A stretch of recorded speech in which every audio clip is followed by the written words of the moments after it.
Placebo, The Bitter End. That's the first single to be lifted from their forthcoming album, Sleeping with Ghosts, which you can hear in full on the XFM online listening posts. I'm Ricky, you cheeky little devil, Gervais. With me, Steve. All right, ladies, what can I get you to drink? What, you think I'm made of money? I meant half a mile or something, merchant. And Karl, oh, I'm stressed. If it's too hard, I don't want to do it. Pilkington. Indeed. Oh, well, it's nice to be back, Rick. Rick, I heard a rumour that you weren't going to be playing great music today.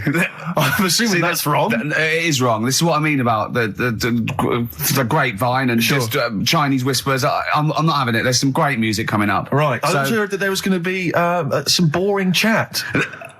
Sorry, it's that. Well, I want names. I mean, I don't want to name names, Rick, but that's the gossip I heard. It's totally wrong. I heard it was going to be inane, ill thought out, often stupid. No, Karl's not going to talk so much this week. We're going to try and sort of bring it back to real radio. So that's an absolute lie. Yeah.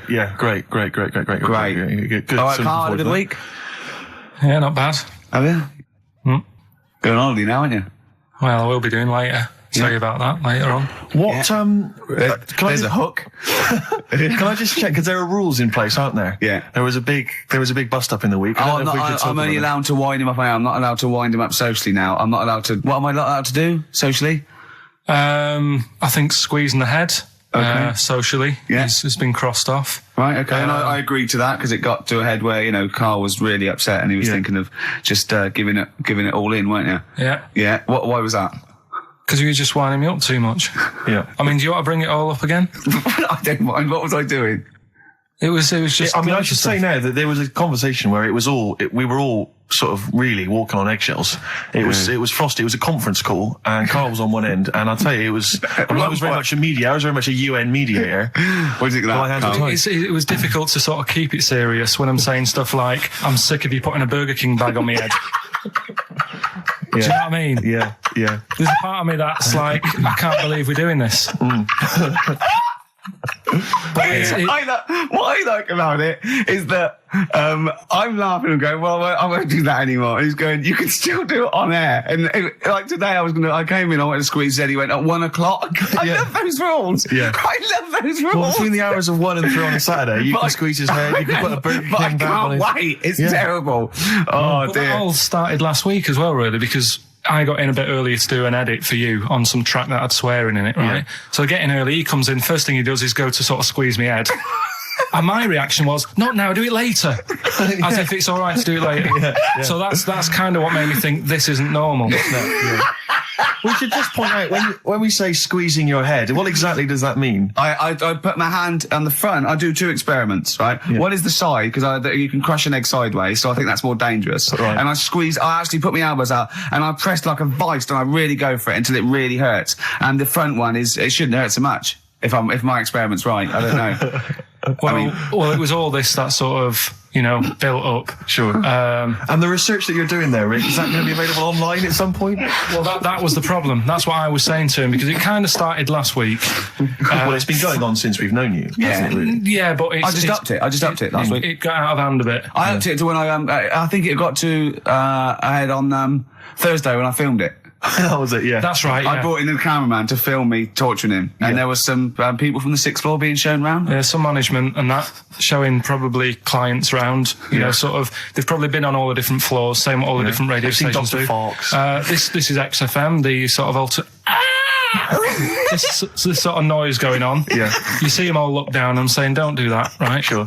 They might want to spend a load of money. Yeah. Right? Yeah. And he's doing that, he's wrestling with me, he's filming it. So that's when I just thought, It's mad, isn't it? And then when we were having the argument on the phone, I was saying, has this been some sort of experiment? Yeah. He said that, and of course I lost it. Yeah, but it's all good now. Well, do you want to squeeze his head before we play the next record? I won't at the moment because we've got to get on. It's not right, and that annoyed me as well because I was trying to find out where he was going. I was filming him. I was going on waiting for Karl. Told Johnny he's meeting a mate at 6, which annoys me on 2 counts. And I'm just doing it to the camera, So I'm gonna follow him and just turn up and go, all right, where you been? But then when I came in, he went, I'm meeting a mate, and he told me where it was. So I told him that spoils my fun. Of course. Because you'd want to just track him down. I don't want him to like it. Yeah. Which is it's sort of pulled the rug under my carpet now that he's going to let me do you know what I mean? It's just, it's a little bit annoying. It's that thing though, you see. This happened years ago to me, right? When, you know, you get pally with someone and then you wind each other up and then there comes a time when you just go over the line. Yeah. Right? What happened? Well, it was this lad called Anthony, right? Who was my mate. Yeah. And we used to sort of always have a little fight in the toilet and that. Right? Sure. Punch each other. No, I want to wipe it. And the punches, you know, used to get harder and stuff. And then, you know, so he hit me harder. Turned out into a proper fight. Yeah. I chipped his tooth on the sink. Right? Right. This happened at school, and it was time for assembly, and I thought, and he's in the toilet crying. I thought, go to assembly. There's police in there in the assembly that day telling people about unnecessary violence. And you thought they were there for you? So I'm like, oh no, Anthony's going to come in a minute, like crying with all blood coming from his mouth. I'm going to get arrested. Yeah. Did you go running and sleep? And that was an example of. Yeah. I mean, it kind of happened because I went out with a girl who he fancied. How old are we now? About 8 or 9. I think that's out of order, going out with a mate's girl. Yeah, but she didn't like him. He had like big ears and that. He had no chance. You're so why should I? No, but do you know what I mean? All right, I haven't got the looks like I used to. Sure, when you were 8. But that's before the stress of, you know, having head squoze and that sort of thing. I have aged a lot. Having your head squoze. I love your own grammar. That's the past tense, is it? Squeeze or to have squozed. Oh, he did squoze his head. Yeah. Oh, brilliant. So, you know. What about a bit of Bowie? Be my wife. Carl, I'm asking you. I think we can squoze that in. Be my wife, Carl, come on. Will you miss me on holiday? No. Really? No. What? He's joking, I assume, Steve. Well, I don't know. Can you tell? I can't tell whether he's serious or not. What do you mean, no? No, definitely not. I mean, I might, when I get back, I'll go, just have a quick chat, but I'm not going to be sat there going, I wish I was back in London for Ricky to, you know. Squoze my head. We've sorted the head problem out. Yeah. No, I still won't. No? Okay, well, that's still what I'm saying. I was with Karl in the week. I think it was Tuesday or Wednesday. And was it last week? There was a programme on about the child who was older than her mum. A child that was older than her mum? Yeah, right, which he was looking forward to as much as Oliver, the humanzee. Humanzee, yeah. And I didn't see it in the end. Did you miss it as well? I missed it. So and is what it is this little girl, and she's got an ageing thing. So he was telling me about this. It's all from him. He went, and what it is, right? She's about 5, right? But she's aged, so she's actually 90. Right? And I went, oh God, really? He went, yeah. And then he went, could she get served in an off licence? I went, no. He went, well, that's not fair. I went, what do you mean? He went, well, I said, she's 5 years old. She's a 5-year-old girl. He went, yeah, but she's got the body of a 90-year-old. So, oh God, let her have a fag. Wouldn't you let her have one if she... If she asked? Yeah. If you worked in an off licence and she wandered in, right, and... So she's 2'6".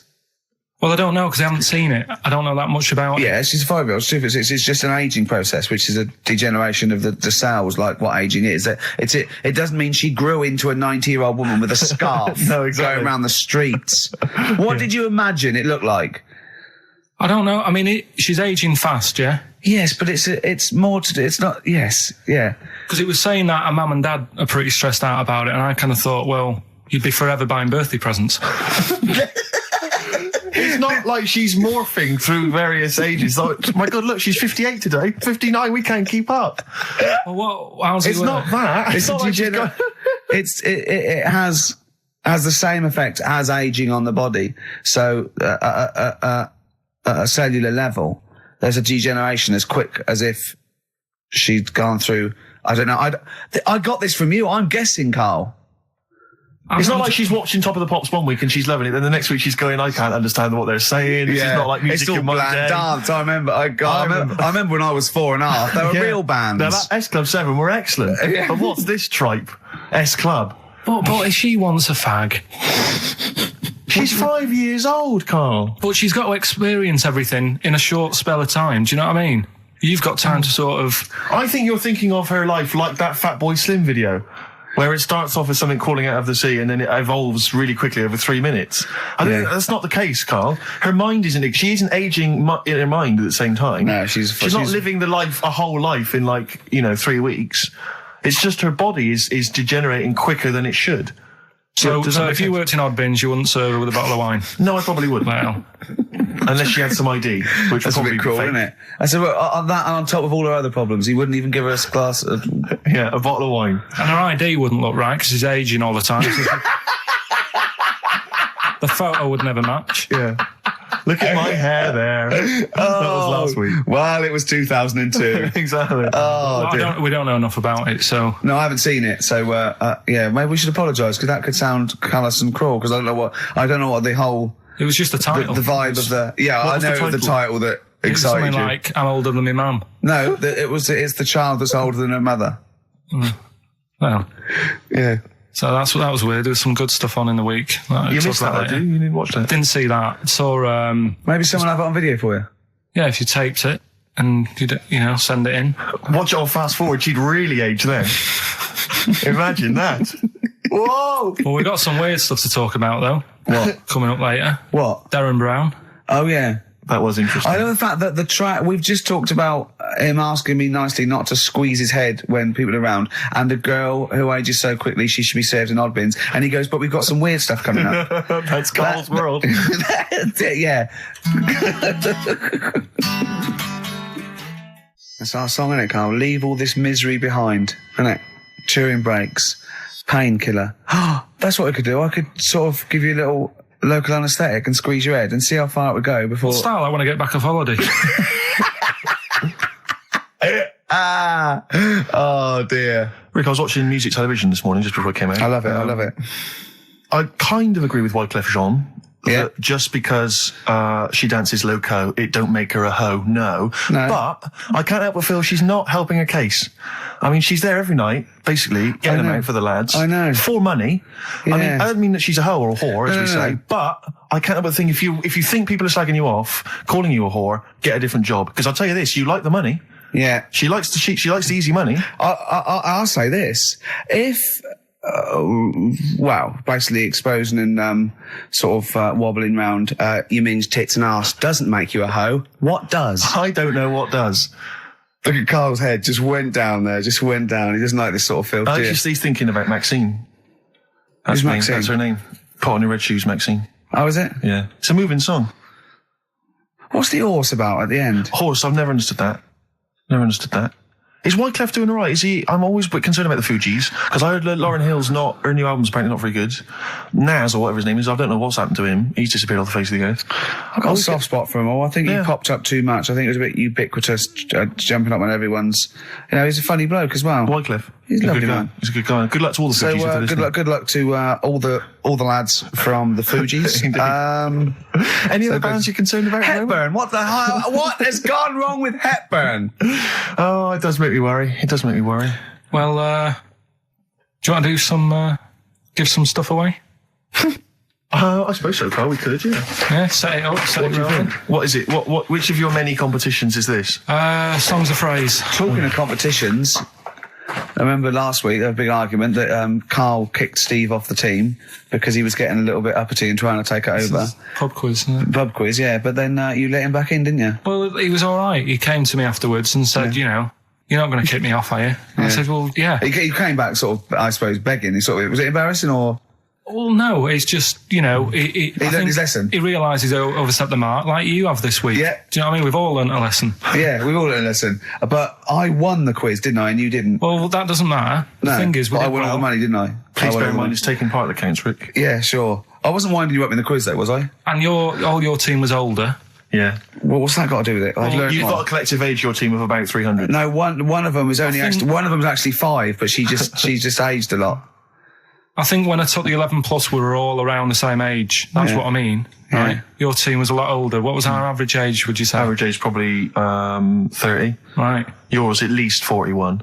No. Definitely. No. Definitely. Only 2 of us were 40 and 3 were about 30. No, rubbish. Yeah. Who's 30? Martin, Glenn's about 36, yeah. About 30, but It all helps, doesn't it? And Alps. And you've all got. Arnold's under 30. Arnold's under 30. And you've got a better general knowledge. yeah. We were cheating. We knew more. You just knew more stuff. Yeah, that's not allowed, is it? Proper quiz time. But I Anyway. wasn't winding you up though when I won. I wasn't gloating or anything, was I? No, that's all. When you kept sort of counting it in front of me and Like he hasn't got enough cash already, Carl.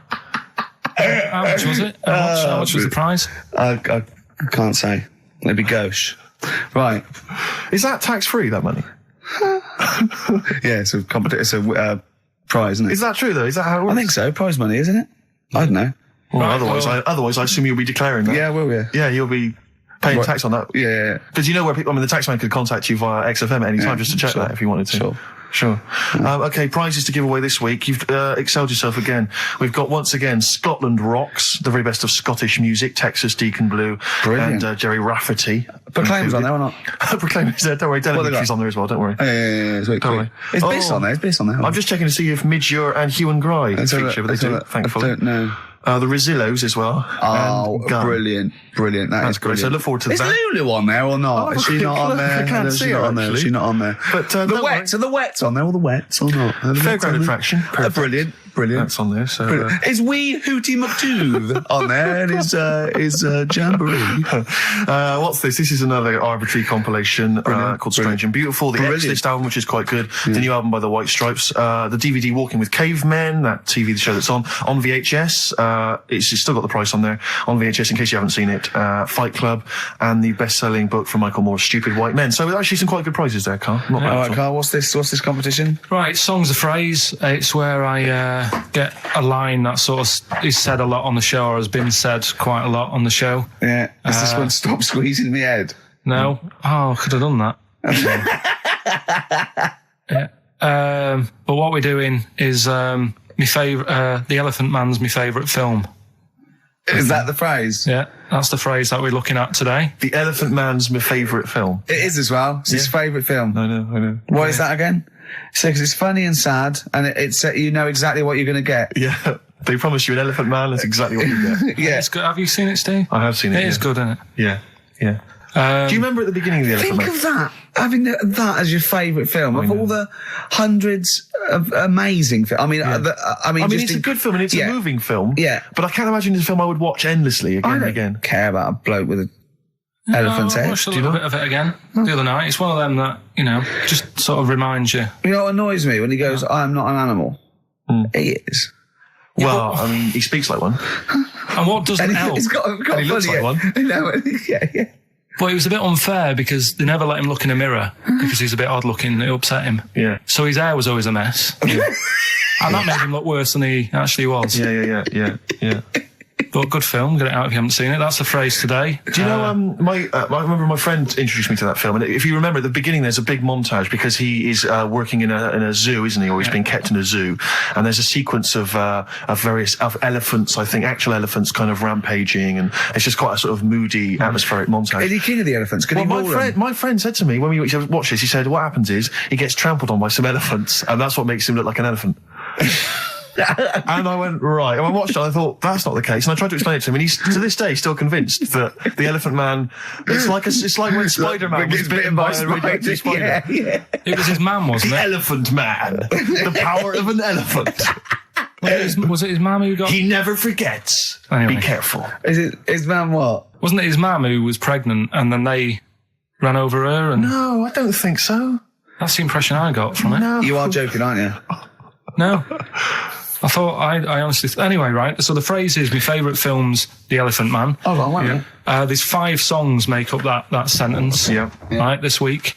Have a listen, see if you can work out the songs. Email in, ricky.gervais@xfm.co.uk, right? And you win all that stuff Steve just said. So, right, here we go then. The Elephant Man is my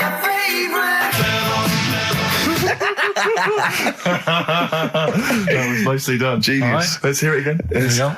The Elephant Man is my 5 songs there. The It's Elephant Man not is so hard this week, my which is favourite good. film. Well, I thought we'd make it a bit easier. Make it a bit easier. Yeah. All right. Just one more. The Elephant Man. He's my favorite. Email only, ricky.gervais@xfm.co.uk. Brilliant. A bit of hip-hop hooray, a bit of a rap classic. Although you may not have heard it before. Basically, they then go on to give shout-outs to lots of Players Club. Sweet. So we'll end it there. Yeah. That was Rapping for Tay and the song Players Club from 1994. Still sounds brilliant. It's still hip-hoppity though, isn't it? It is indeed, Rick. Let's have some adverts. It's the Nocturnals. XFM 104.9. I'm Ricky Gervais, with me Steve Merchant and Karl Pilkington. Karl the K-Man Pilkers. Little Pilkers, little baldy, roundy, heady Pilkers. Oh, yeah, there's... Go on. There's a what's the name? If people go to the You're website... joking. There's not a what's the name. An actual what's it? You are joking, Karl. No, it's just you reminded me Oh, of the did I? little round bald head. Yeah. If they go to xfm.co.uk, right, Yeah. /Ricky, there's a picture on there. You know that picture you did? Oh, that I drew. The one you drew of me? Who put it on? Did what XFM put it on? Yeah. Did it look good?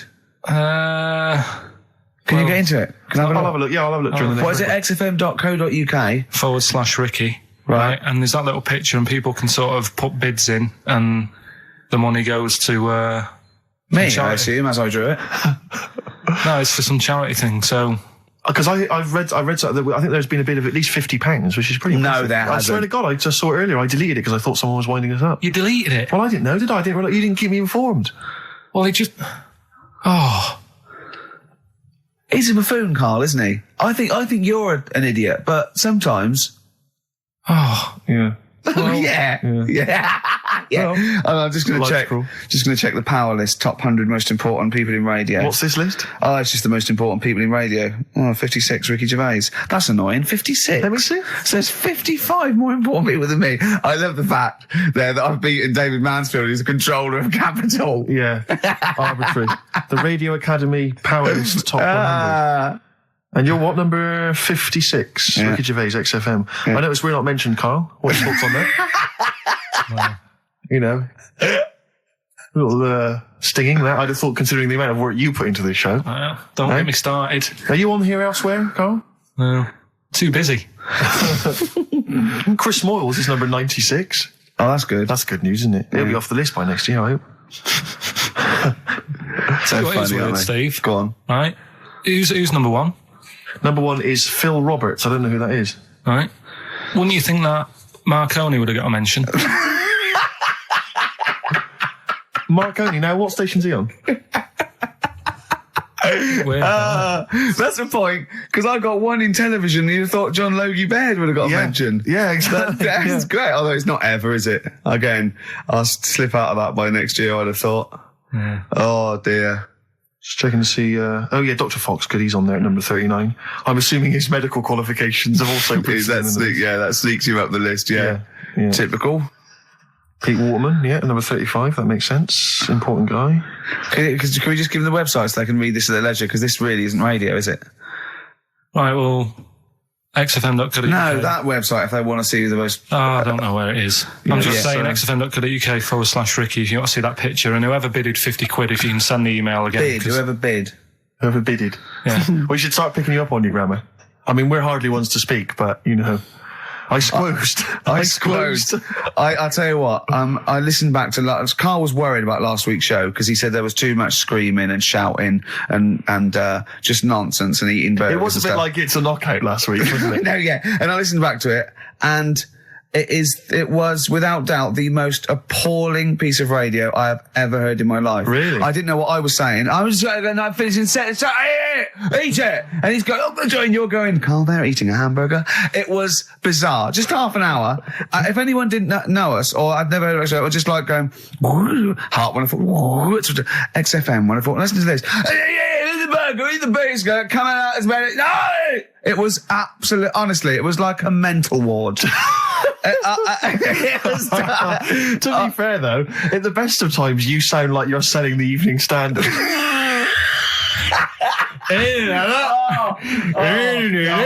Oh, God. Right. Oh, we should have the worst bits available, should we? Just the worst bits of broadcasting ever. So where I didn't finish a sentence or I was just shouting or a record. I mean, there was swear word slips out and just put them all on a CD. Like, like Panky put out the best of his phone calls. Exactly. Yeah. Yeah, I haven't got that. The worst radio show in the world ever. Yeah, no, that's what I call bollocks. Yeah. All right, calm down. That's Shit. just cheapened it. Oh, now once Sorry, play again. record. Oh, tits. Good to see those boys still rocking. That's AC/DC. Shook me all night long. On XFM 104.9, I'm Ricky Gervais, with me, Steve Merchant and Karl Pilkington. Have we got the results of the quiz, Karl? Or? Yeah, I'll just play it one more time. It was Songs of Phrase. Is this the last time we're doing this? Oh, I thought so. I thought it worked better this week because it was actually doable. Yeah. I think that makes a difference, Karl. We haven't done Karl's an idiot, yeah? Karl, you're an idiot, have we? Oh, well, that's a reason to keep it. Maybe we can end with that one when you come back. Right, well, the 5 songs that made up this little thing here was Mr. E's Beautiful Blues, Eels, Innocent Man, Billy Joel, You're My Favourite Waste of Time, Owen Paul, Brilliant. Bohemian Rhapsody, Queen, Girls on Film, Duran Duran. It sounded like this. He's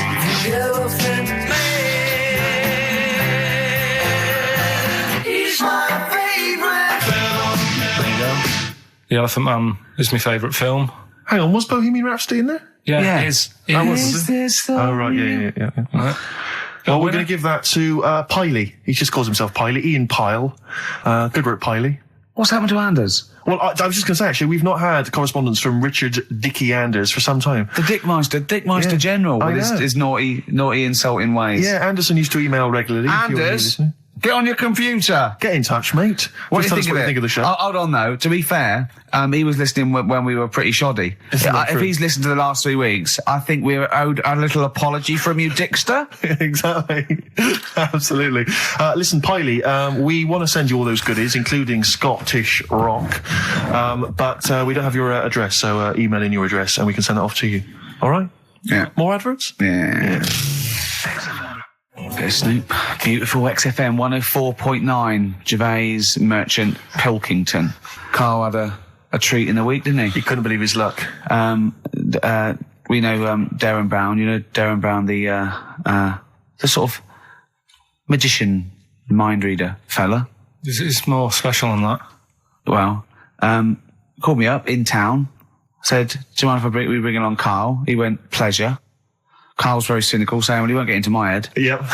Great, wasn't it? It was brilliant. He went, can I ask him questions? I went, well, no, it's social. He went, I'm not coming. I went, well, he went, well, I'll ask him. I want him to know how he did that trick when he said, you've got the winning ticket. I went, he's not going to tell you. He's a magician. He went, well, it's not worth it then. If I can't quiz him. But he came I along. still did, though, didn't I? Got in there with the questions that the people wanted to know about. Yeah. Yeah, go on. What did you ask him and what did you find out? I said, how do you do that? I love the fact that the first half hour, me, Steve and Derren Brown were convincing Karl that he didn't see a ghost when he was 5. Yeah. And then we got onto the tricks. Yeah. Well, it will live in my mind. He won't get inside my head. Yeah. And he got inside your head magnificently, Karl, didn't he? I mean, were you not amazed? I mean, Derren promised actually that he would come on the show in the future, and then you, the listeners, can see how he can baffle, amaze, and generally freak out. I Karl. think we should film everything that happens, right? Because it's just a waste, because you're only getting half of it when you hear what Karl has to say. Because his face... Yeah. Honestly, it says 1,000 words. Yeah. Do you know what I mean? It's just, I think we should film it and just put it on a DVD of Karl's facial expressions. This is Karl thinking he saw a ghost. Yeah. This is Karl thinking they were going to clone a man moth. Yeah. It's just different faces. So do you want to try and explain what he did and what marvelled you so much? Right, yeah. He comes in, he sits down. I'm a bit sort of... bit spooked by him straight away. Oh, you're spooked by him straight away, were Yeah, you? there's a weird thing about him. Right? So anyway, he sat there, and I'm watching him. It's because he was naked. checking, seeing what he's, looking at and stuff. Yeah. So anyway, he gets his paper out, and I think, right, he's going to do a bit of trickery and that. And he says to me, right, write down a number and a name, right? It was between A two-digit number, and a name of anyone you know. Yeah, right. Now the thing is, I thought of the name because I was telling Steve earlier about the about the kid at school who I fell out with, right? Yeah. Over that girl who was called Harris, Yeah. right? So that name was like in my mind, ready to go. Because I didn't want to use anybody's name who I knew, sort of now, because maybe you've mentioned it in the past. Do you know what I mean? I couldn't say Suzanne. I knew Colin Makin anyway. Yeah, well, do you know what I mean? So I picked a name, Well, I thought you might have been thinking about Auntie Nora. So I picked this name, right, that you three didn't really know about, right? Number just came to mind, right? So he 42, says, right, we were never thinking of that. 42, right? He said, right, just keep saying it over and over in your head. And I'm there, and he's saying all these sort of different numbers at me, and I'm trying to throw him off a little bit. Every time he said a number that was nothing like 42, I was sort of smiling, looking a bit nervous. Yeah. Don't know if you caught that, right? I just, all I could see was you looking sort of blank. Oh, right. So I was doing stony that. face. He picked the wrong person. When he said, let your mind go blank, you'd realise he picked on the wrong person then. Right. So, you had to squeeze his head to get it going again. I said, Derren, if in doubt, he'll be thinking of monkeys. And Derren looked at Karl and he said, were you thinking of monkeys? He said, I tried not to and I thought of them more. Right, that's true as well. Yeah. Right. So I'm there thinking of these numbers and that, and then he said, right, let's just talk about other stuff for a bit, right? So I was like, well, I'm not going to say anything. Yeah. Right, because I don't want you to catch me out. But then when we were talking, I was trying to like knock him off track. Do you know what I mean? Do you know what I mean? I played a bit of hardball with him. Yeah. I was like saying, because we were talking about aliens and that as well, weren't we? And I was saying, well, they might come and land again in 2060. Oh, clever. You know what I mean? Dropping in different numbers and that. And so doing all that, playing him at his own game. And I think I had him for a bit. On the ropes, right? So anyway, comes down to the time when he's telling me the name and the number. Yeah. And, well, he explained what he actually did. I mean, that was... He said, just think of a number at the end of it. And he said, oh, is it an I? And you went, it wasn't an I, but there is no, okay. And anyway, he got the name. Harris. Then he went and said, "Do you an extrovert?" And he wrote down these numbers. Well, he wrote down some numbers and he said that if you're an extrovert, these are the numbers you tend to choose. If you're an introvert, these are the numbers you tend to choose. And he wrote them down. And he said, I don't think you're really an introvert. I don't think you're this. I don't think you're that. Da, da, da. And I think he came up with the number 32, didn't he? He said to you, you're thinking of number 32. You said to him, no way. You couldn't believe your luck, could you, when you'd caught him out? But he said it's either 42 or 32, didn't he? Yeah. Well, no, but it was beside the point, because then he said, rather brilliantly, hang on a minute, if you just add up these numbers here, that adds up to 42. It was a magic if you add square. Up those numbers, that's 42. That's 42 across diagonally there. That box is 42. All the numbers that added up on the page, whether you go across, sideways, down, across, whatever, always added up to 42. Yeah. Right? And you've got the name Harris, which freaks you out. It freaked me out. I kept saying to him, how do you do it? How do you do it? And he wasn't telling me. I was talking to people at work about him, and one lad said, apparently the trick that he uses is the same thing that Hitler did. Play record. No, seriously. Apparently it's the same thing, because he was saying... What? Play record. No, just let me finish, because I've even ran it by other people to check if I'm right on this. So let's do play record and come back to this. Because the people in the XFM office, they're pretty wise. They're up on that stuff. No, he used it in a different way. Play record. No, hang on a minute. Let me hear it. All it is, it's power of suggestion, apparently. And when Hitler used to do his big speeches to people. Yeah. What should we play? Come on. Finish your point. Well, that's about it. Who told you that? Ian Canfield. A few different people. Right. The big thinkers out there. Like the brain boxes. But anyway, right? It's because Magnus Magnuson works on it now, doesn't he? Right. Listen, or was it Paxman? Was it James Paxman? That blew me away. Right. That the fact that he got the name, he got the number. Spooky bit. Right. I'm walking home. I called you up a couple of times, and I left a message on your phone. Yeah. Because it was just amazing. Not only was he good at magic, but his maths was brilliant.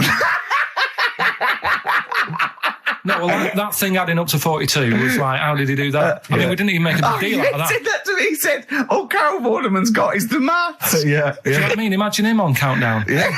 He'd even know what they were going to write down. Do you know what I mean? So a bit of a wasted talent. I should see him again about that. I think he asked him, I said, why are you doing it on mucking around on telly? Then he went, sorry? He went, why are you mucking around on telly? Yeah. And he said you could make some serious money. I think Steve went, well, he does all right. He went, nah, but if he did that with the ticket thing all day. Yeah. But didn't you say to him you should be working for the police force? I said, yeah, you should be in a police station. You could help people out. Yeah. Do you know what I mean? It's not a daft idea, is it? Not really. Right, so anyway, right, so I get home, still, I'm calling different people up walking home, I couldn't believe it. Yeah. Right, I called Suzanne up telling her about it, and she's like, slow down. She said, you're like a little kid who's just been on a fairground ride or something. Yeah. Slow down. Right, so I'm telling her, call me mum and dad up. My dad wasn't that impressed. No, of course He's not. like, well, it's all been done before. But anyway, right, so... But then he wasn't impressed with Little Donkey, was he? No, he's not impressed by much, is he? Right, so I get in. He probably had to nip back down to the phone box. Right. Do some thieving. Yeah. We've forgotten bread. No, I'm just going on the phone box. Yeah. So I get into my flat, right, and what they do in my flat where I live, they put the post in like these little pigeonholes. Right, and I don't normally check them out. I leave it for Suzanne to do, right? Sure. But this time, for some weird reason, I thought, right, I'll check it, see if we've got any post. Open it up. There's only this. A letter for Miss Harris. Yep. There it is. Bona fide in front of us. A letter addressed to a Miss Harris. Well, does she live there? No, it's my address. She doesn't live there. Did she ever? Don't know. It doesn't matter. It's weird, isn't it? But We've never had. Normally, I think there was a guy who lived there called Yaki Shoki. Mr. 42. It was definitely wasn't an Harris, right? This is the first time we've had a letter for this woman. Yes. Right. But what are you claiming? Because Well, Derren Brown himself admits that it is not paranormal, it is not supernatural, it is a trick. It's a trick. Is it? But he would say that, wouldn't he? Hitler said that. Play a record. Well, can we open this? No! It's illegal! No, but I'm thinking if What it's if a we opened it birthday off card air? for someone's like 42nd birthday. Right. You can't open that letter. Go and put it back or put you cannot open that letter. Why not? You can't open someone else's mail because you think Derren Brown's supernatural. What if we steamed it open, then resealed it? No one would know. It's only a letter. You can't. You can, but I don't want any part of it. Carl, I If think you should open it. No, you open I'm it. not opening it. It's against the law. You should open it No, then. we won't open it then. They won't send you to prison. Forget it. You'll get off. Cure? Yeah. Bit of Bit of cure? cure, There's yeah, no it's cure, no. verification. I'm looking. Well, I'm tempted to open it. Well, do you want to, Steve? There you go. No, I'm not going to open it. But I think you should definitely. 6 Different Ways by The Cure from the album The Head on the Door. We've enjoyed that. The head on the door, Carl. Ooh, bit of a coincidence. Spooky, isn't it? It was only 4 weeks ago you were talking about a head and a door. Exactly. Has the door got a number on it? 42. Oh dear. So we're not opening it. No. Well, I can't open it because as the producer, right? Oh yeah, because your standing in society is such that they'd make a real example of you. Yeah. That a producer of a tin pot radio show once a week. Yeah, he should know better. He can press buttons and talk at the same time. Sending down. But they wouldn't try you in an adult court. You would Carl. get They away. wouldn't be You allowed. would get away with it. Just they'd hear you speaking for a little while, and the judge would end up squeezing your head and letting you off. It'd be like those people who train monkeys to break in. Do you remember down in South London? We talked about it in the past, and they were going around robbing stuff, and they trained them to do it. Yeah, think so they I did think some time, I don't think those monkeys would have got in trouble. It would have been the keepers. So, I think XFM would probably take the rap. Will you open it? No, I can't be seen to open it.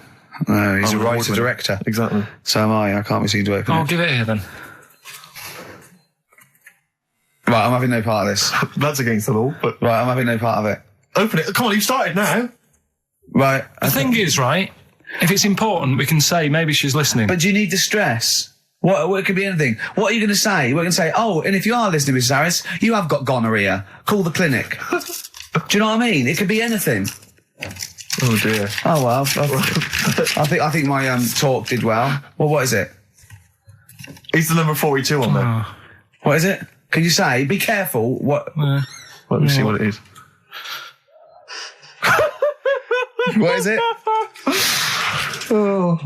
Dear Sir, Madam, your periodical dental inspection is now due. Would you kindly contact the surgery to make an appointment?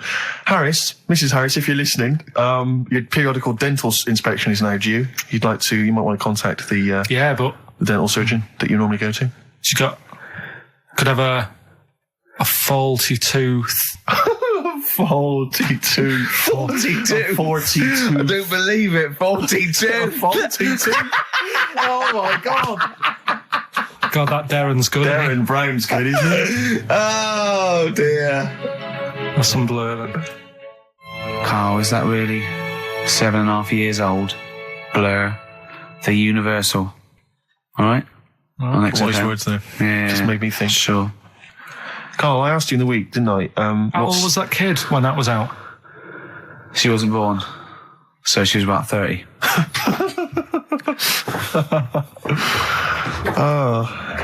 Well, I think that's the first time we've officially broken the law on air.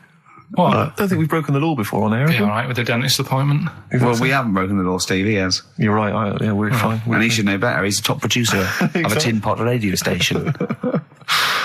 Carl, Ricky and I were doing some writing in the week, and we needed get a little book of zodiac types. What's your thought on Just to make sure it was good luck, to be writing. Yeah. Yeah. What do you make of all that stuff? Horoscopes? Do you have any thoughts on that? Now and again I'll read it, but Sure. I'll believe it if it's good. Yeah. If it's not, just go on. What star sign are you? That's perfect, though.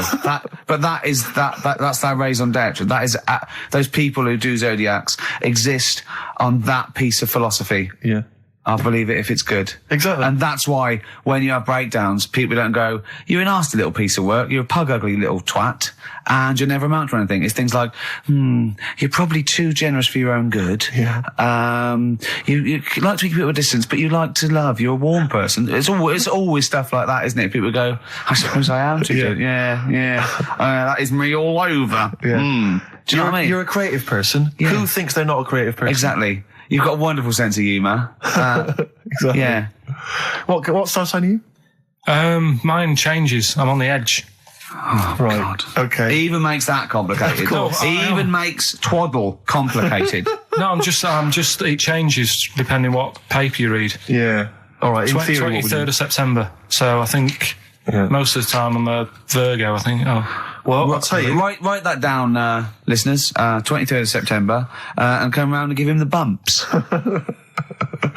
What I mean... Well, according to this, I mean, you've been criticising this, Rick. Sure. You've been saying that there's maybe not anything in the zodiac thing. go Well, on. hang on, let me just read some of the elements of- Is this going to change my mind? Well, Am I going to eat my words? the typical Virgoan. Words. Okay. The physical appearance of the typical Virgoan. Yeah. High forehead.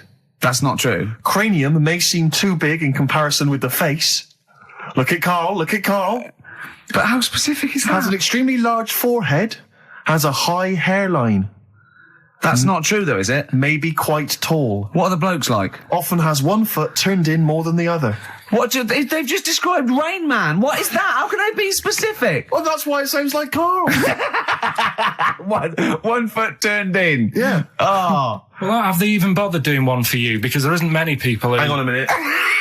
Let him finish, Steve. No, I'm just saying... Go on. What are you saying? I sort of think I'm fairly average looking, but I'm saying, have they wasted a page in that book for whatever you are? It started off me being dissing him and stuff, and you've been nice. Hang on a minute. I don't think you can be a Virgoan because it says that they are normally quick, alert, and intelligent. But no, actually, I have to say, it says here, behaviour and personality traits of the Virgoan as a child, is an excellent mimic. Can learn many things in a short time. Not really sure of you, is it? What? Rarely Like questions authority, but frequently questions facts. You never question facts. Yeah, you never question authority. He's scared of authority. Yeah. You're usually very upset if teased. That's true. Yeah. isn't it? Oh, yeah. Hang on a minute, though. Yeah. Can't take a bit of stick. Too much depends, pressure. If you yeah. can't stand the heat, get out of the kitchen. Yeah. What to teach a young Virgoan? Myths, fairy stories, make-believe, daydreams, and how to use imagination should all be taught to young Virgoans, so they have plenty of magical moments to remember in their adult years when they are often alone. I'm changing my mind. I know. This is good stuff. This is really good stuff. All right, well, let's see. What are you? I don't think we should talk about that. Yeah, let's have a look. It says the Virgoan is, I love some of the specifics of this. Virgoan is an employer. He's excellent as the boss of a small company. yeah. Don't get him on a Tuesday.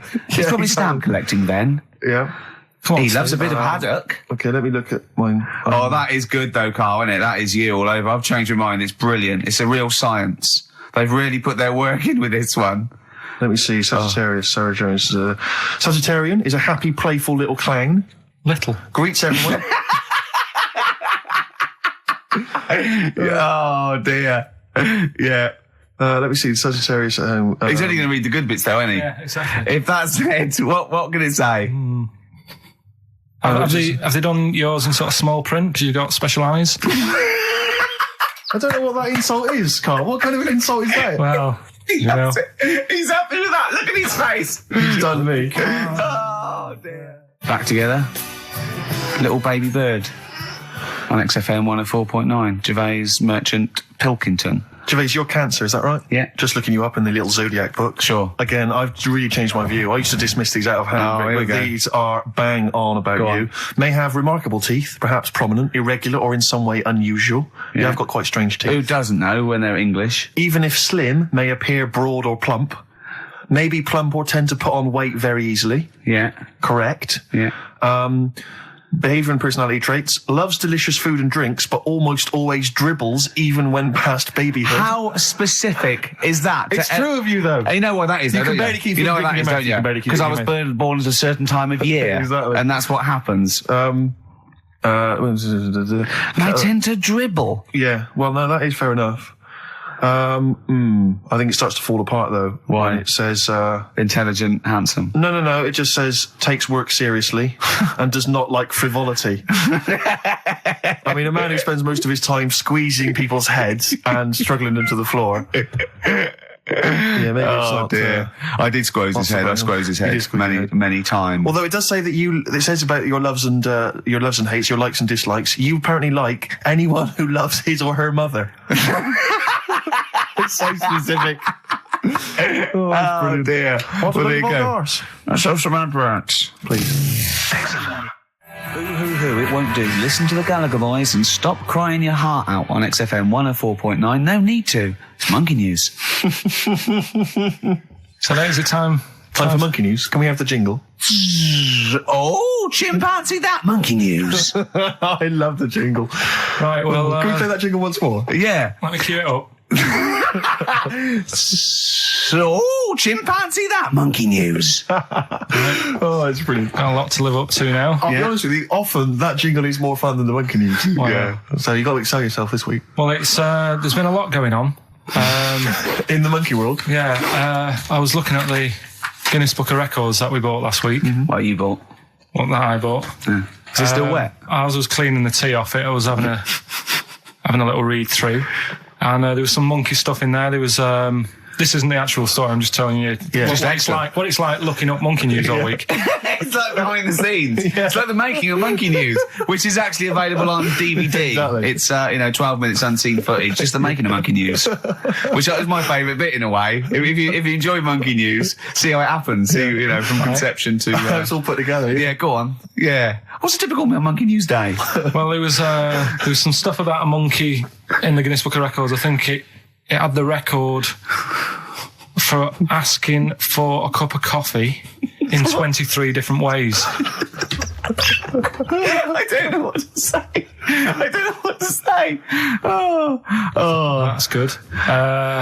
Just to show the monkey news is getting bigger and people are covering it. Donald McIntyre, he was on BBC Yeah. on Monday. That was on doing Channel some- 5, wasn't No, he hasn't moved over yet. This is something that he did for the BBC. he? Right. So that was pretty good. That was about well, it wasn't good.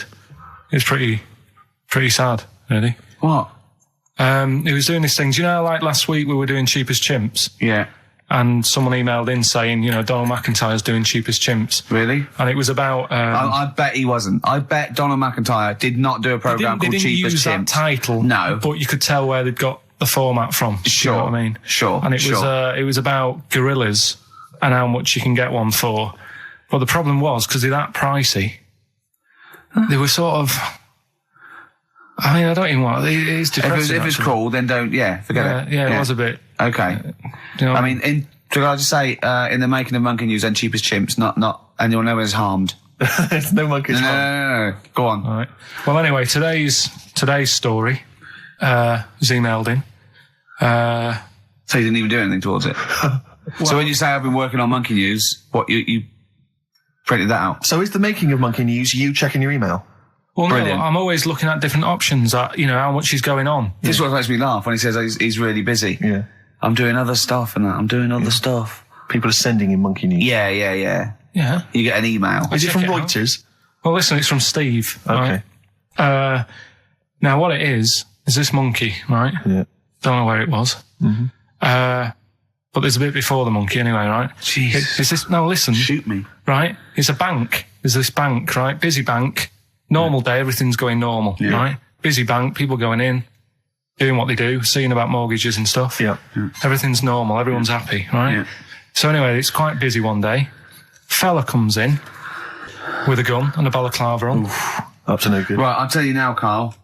If this fella turns out to be any ape or monkey related species, you're never doing this again. You're never.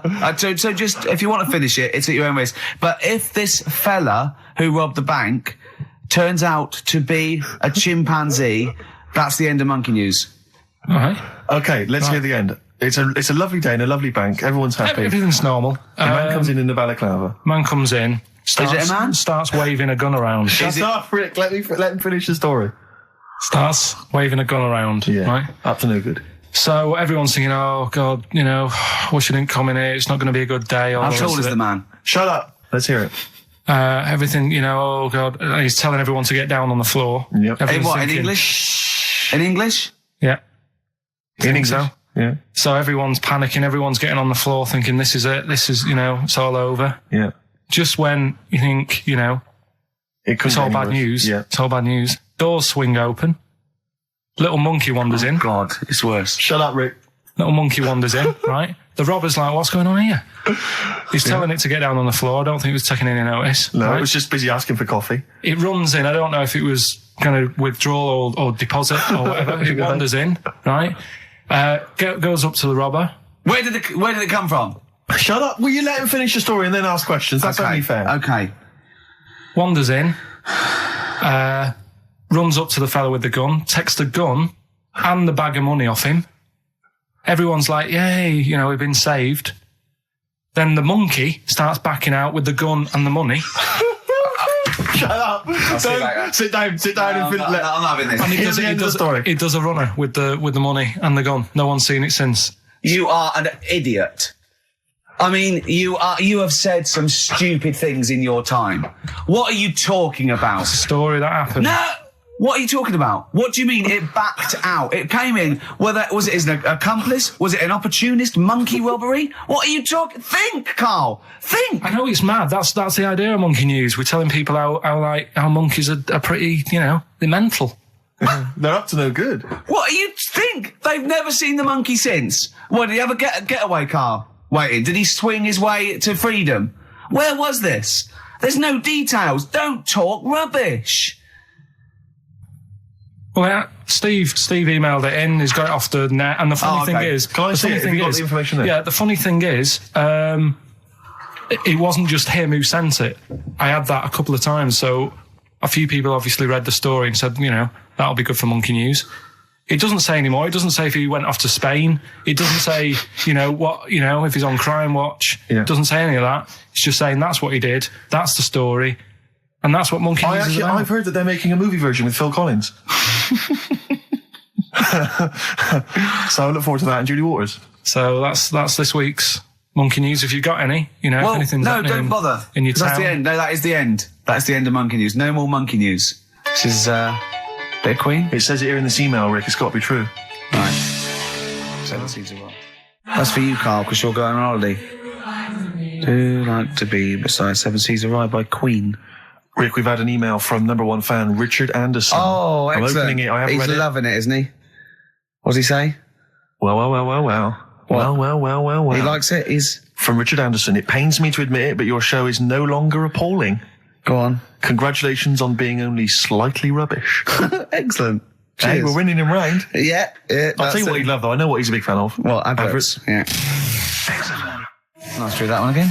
Always. Metal Mickey, Suede on XFM 104.9. Wow. Nearly over with Ricky, Steve and Karl. I've done another little sketch for you, Karl, because I was excited by the fact that we raised that money. So I've done a little... Well, it's not over yet. It's like people go to the website And if they think it's worth more than 50, they can say, I'll give you 55 or What's something. it? XFM put that little one on. It's all three of us, isn't it? Well, they haven't done that yet. No, but they can put that on could next do, week, yeah. and but they can frame it for them, can't they? But if they have a look, xfm.co.uk/Ricky, you can have a look at it if you want it. Just pay some money and...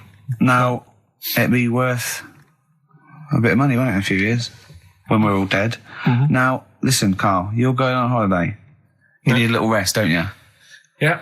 What's the vibe? What's the vibe of the day? What's the Just, crack on holiday? Come on. Where are you going? Madeira. Right. Good.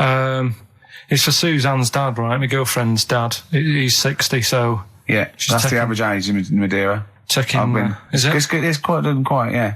Well, they My check mate in- Damo went to Madeira, and he was worried about sort of terrorism on the plane, and he looked around and he thought, well, if someone gets up, someone will wrestle him to the floor, and he looked around, and he was the only one he realised could have got out of his seat quickly enough. So you'll enjoy it. It's quite quiet. It's nice. It'll be all right. I mean, it's the first time a mum and dad have been away, so... Whatever. Abroad, yeah. So Right. they're worrying about... They just don't understand the rules and stuff, so they're panicking a bit. And then in the week, he Do called they know up... Well, that they're going to take livestock. Yeah. Well, it's getting like that. It was like... Are they filling loads of Durags with heroin as we speak? Exactly. No, but do they know about passports expiring, don't they? I mean, they're not completely stupid. they know about all that, right? Yeah. And he called up in the week. One of the questions said, what's the best thing when you're going abroad? What's the best thing to use to carry tea bags? So it was like, what are you worrying about that for? They'll sell tea bags out there. And he's like, well, we want to take our own. It's like they'll sell tea bags. Yeah. And he's worrying about that. He's saying, can I put it in a glass jar? So put it in a glass jar then.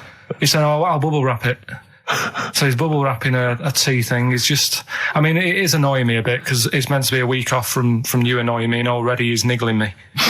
Yeah. But you are easily wound up. You are a very finicky little fussy person. You don't like the slightest bit of pressure. See, I thrive on pressure. I'm working here, working there. That's the way I bang. work as well. That's always doing stuff. Monkey news. Do you know what I mean? Oh yeah, Monkey News. I got an email. Sounds I won't a read phrase. it to on air. It's rubbish, but that's one Not- feature. not That's as my easy bit as done. that. That's It's all not I as have to easy as that. do. Well, I'll tell you what, when I'm away next week, do Monkey News and see what you can find out.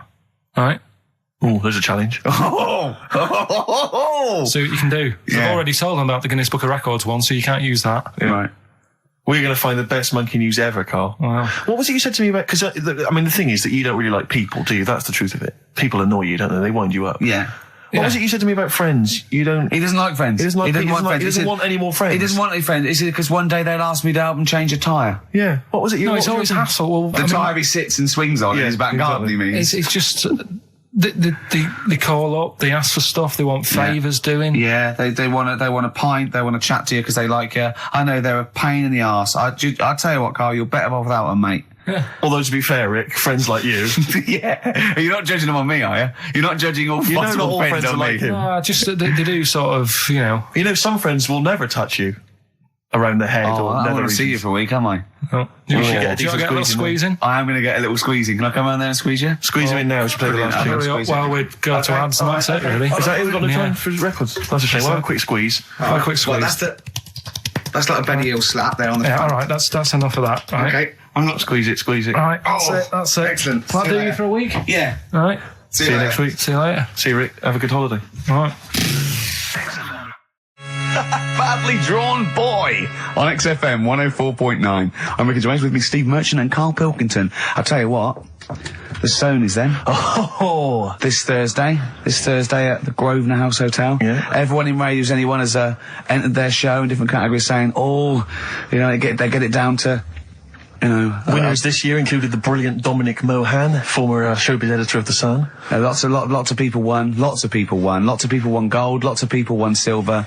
Lots of people won bronze. We didn't get a sausage. Nothing. This show was deemed not worthy of anything. I mean, not a look in. The panel looked at it and said, well, no, definitely is not. not radio. Didn't get a vote. See, that annoys me on so many levels. Let me tell you one, right? I've never complained about losing an award, okay, ever. Yeah, mainly in TV. I know we've won a lot, but we've been beaten by Peter Kay. Good luck to him. He's brilliant. Beaten by Phoenix Nights, the sitcom. A lot of people like that more than the Oscars, vice versa, right? No qualms. But the shoddy shite that I heard that night beating us, I was furious. I don't understand. There's people, regional, it sounds like hospital radio, right? I mean, I shouldn't even be on XFM. I thought, you know, it's beneath me. Yeah. And I thought, well, give them a hand, right? Let's show them. And I want to know who the panel was as well. I do not believe it. How can they I was looking back over some of the shows, right, before I go to Karl, and I've just done a little excerpt of, you know, a trailer of what we do, what we're about, and I don't know how the panel could overlook this. Play a bit, Karl, please. Shaking her muff, minge and tits around does not make her a hoe, then what does? These kids at school with big heads. Carl, what are you talking about? Shut! Oh, my name is Holy Fuck. Right, there's this monkey that was on a train station. Right. What if you mean cock to mean penis? It was my Down syndrome son. Oh, chimpanzee, that monkey news. So we've still got monkey news coming up. You're an idiot! You know what I mean? That's, to me, quality broadcasting. I don't know how they can say that isn't worthy. That's what we sent in to the Sony people. They listened to that. How they didn't think that was dynamite stuff. It doesn't make sense. Actually, I've been thinking about this since Thursday because I've been a little bit down in the dumps. Yeah. What I think it is that with the TV show, the TV stuff we've done, Rick, we put a lot of work into that. Yeah. We get the script, we got the script, we spend a lot of time on it. What this show is about, it's very much about spontaneity, it's about our personalities, and I don't think we're ever going to win an award for our personalities. I think that's where we're going. Do you know wrong. what I think? I think that when we're together, we're the auteurs of The Office, and, you know, and we're strong on it, and we're just two. We write it, we direct it, you know, we cast it. We even worry about the font and stuff on the. You know, we do everything. There's a weak link in our midst, I think. On the radio show. Yeah. Right. Well, I'm just trying to think what the common factor is because on the award-winning TV show, it's Bliss You and I. Yeah, I don't know. Well, I'll tell you what. Can we play a record and let me think about this because there must be something. There's got to be a factor that isn't in The Office that's in this. That means that The Office is award-winning and this is a pile of shite. Brown Sugar by the Rolling Stones on XFM 104.9. I'm Ricky Gervais with Stephen Merchant, and with us, Karl Pilkington, the third member of this team. Me and you do The Office, award-winning. Yeah, and us three do this show. No awards. Nothing. Karl, what are your thoughts? What do you think's wrong with the show? Why do you think the panel listened to our show and said that is awful, it's not actually a radio show? Well, can I just point out, many people may not realise that last year we won a bronze, so we've actually gone down. We've actually slid off the list entirely. I know, but I mean but Karl wasn't really as involved last year. Well, I remember last year it was very much you and I. Yeah. I mean, we just started out on it. Yeah, so I mean, so you can't really compare. Hold on, though. Well, interesting. What do you think, Karl? What do you think the reason is? Thoughts, Karl? Any thoughts? I see what you're getting at, right? But you're not stupid. But when I put the compilation together, I made sure that it was mainly you two. So don't be doing that. Don't be playing that game. So you put the compilation together? Yeah. Right, again. Ah, right, interesting, because we weren't involved with that. We usually do The Office, edit The Office and everything. We have the final cut on The Office. So you... Oh, I see, so you... Oh, right, no, so you're the producer. You had your fingers all over it. Interesting. Oh, that's interesting. So, well... so the tape was the smoking gun, and whose fingerprints were on it? Karl Pilkington's. Yeah. That's interesting, we didn't get a sausage. But, do you know what, seriously though, well, I don't mean seriously, it is his fault. I know, but I mean, it's our fault as well, because we should have known better, right? But... Than to employ him, yeah. But, I actually think it's a slap in the face. I want to know who the panel was. A lot of Sony are thinking, just handing it out to the same old people. You know what I mean? Every clip they played was a funny phone call. Do you know what I mean? And so Did we send any of our funny phone calls in? So if anyone cares, I think we should knock this on the head as a protest against Sony. And that's how I've never complained before about, but I mean this one. Don't know what they think. I want someone on the panel. It was entertainment. I want someone on the panel to phone up and say why they think this show is rubbish. Well, I'll apologise. Well, I'll not apologise if they stand by. If they tell me why, because listening to that clip there, I can't see anything wrong with that as sort of daytime radio. It's interesting. I mean, I don't think our number one fan, Dickie Anderson, Richard Anders, was on the on the panel, although he here has emailed in. He's got a couple of thoughts as to maybe why we... What is Dickers doing, man? Dickers says, commiserations on not winning a Sony. I can't believe you didn't win, naturally.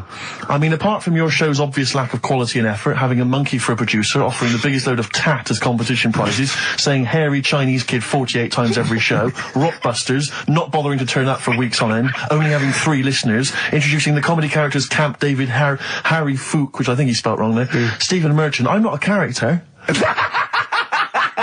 Apart from insulting every race, religion and sexual orientation, bickering like schoolgirls... We haven't done everyone yet. We have not insulted everyone yet.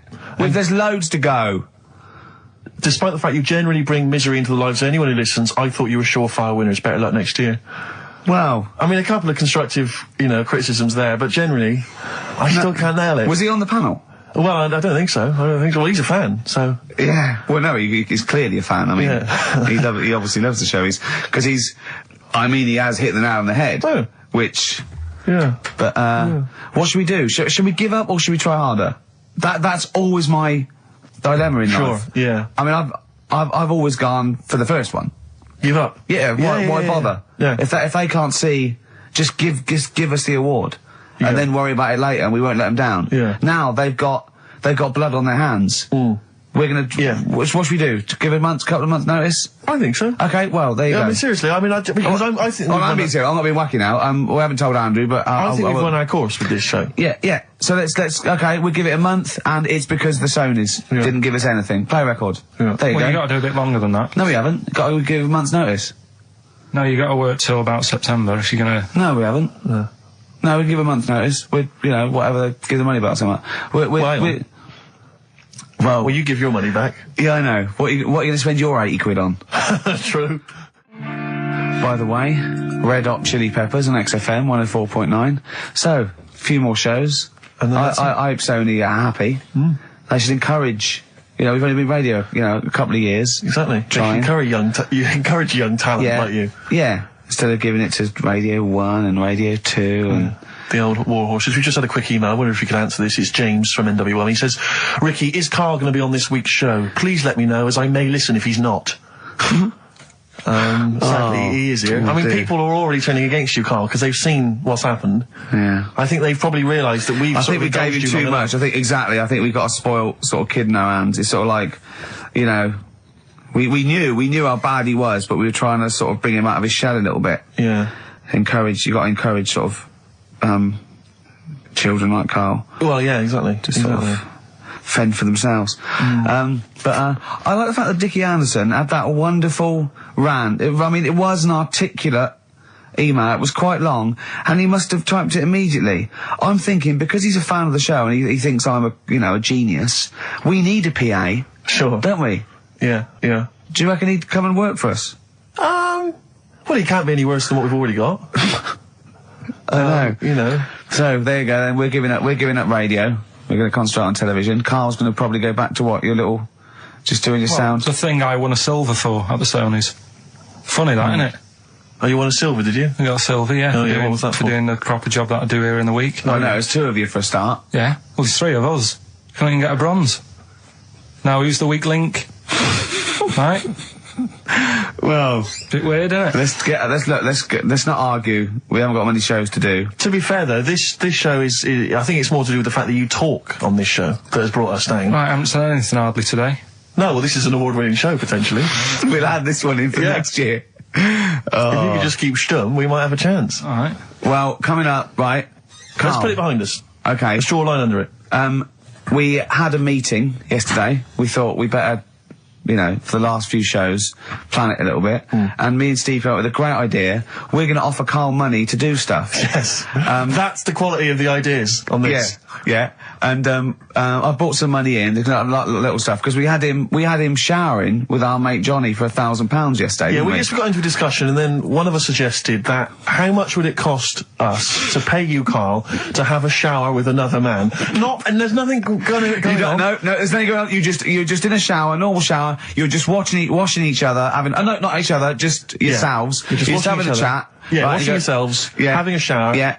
But it's a regular shower in a regular house. It's not a shower in a swimming pool. And he went fine. He got £1,000 out of it. He wouldn't do 900. He got £1,000 out of it. But then we said, and we'll have to watch to make sure you do it. Yeah. And he went, no, that's weird. So, but why? What's it? But this is what annoys me though, right? The whole idea of, oh, what would you do, right? So I bet you missed out there. When we started this chat saying, oh, I wonder what you do for money, it did start off with, would you rub Dale Winton's neck? Would you give Dale Winton a massage for 20 quid? No, but you have to say no, 500. We're trying to find out what your price is. What price, Karl, is the name of the show. So would you give, Dale Winton he's got a knot, he's got a bit of a knot, he's stressed, he's been doing supermarket sweep, and he's furious. One of the contestants was answering back, calling him names, and he's got all knots in his neck. You just give him a little bit of a, 5 minutes.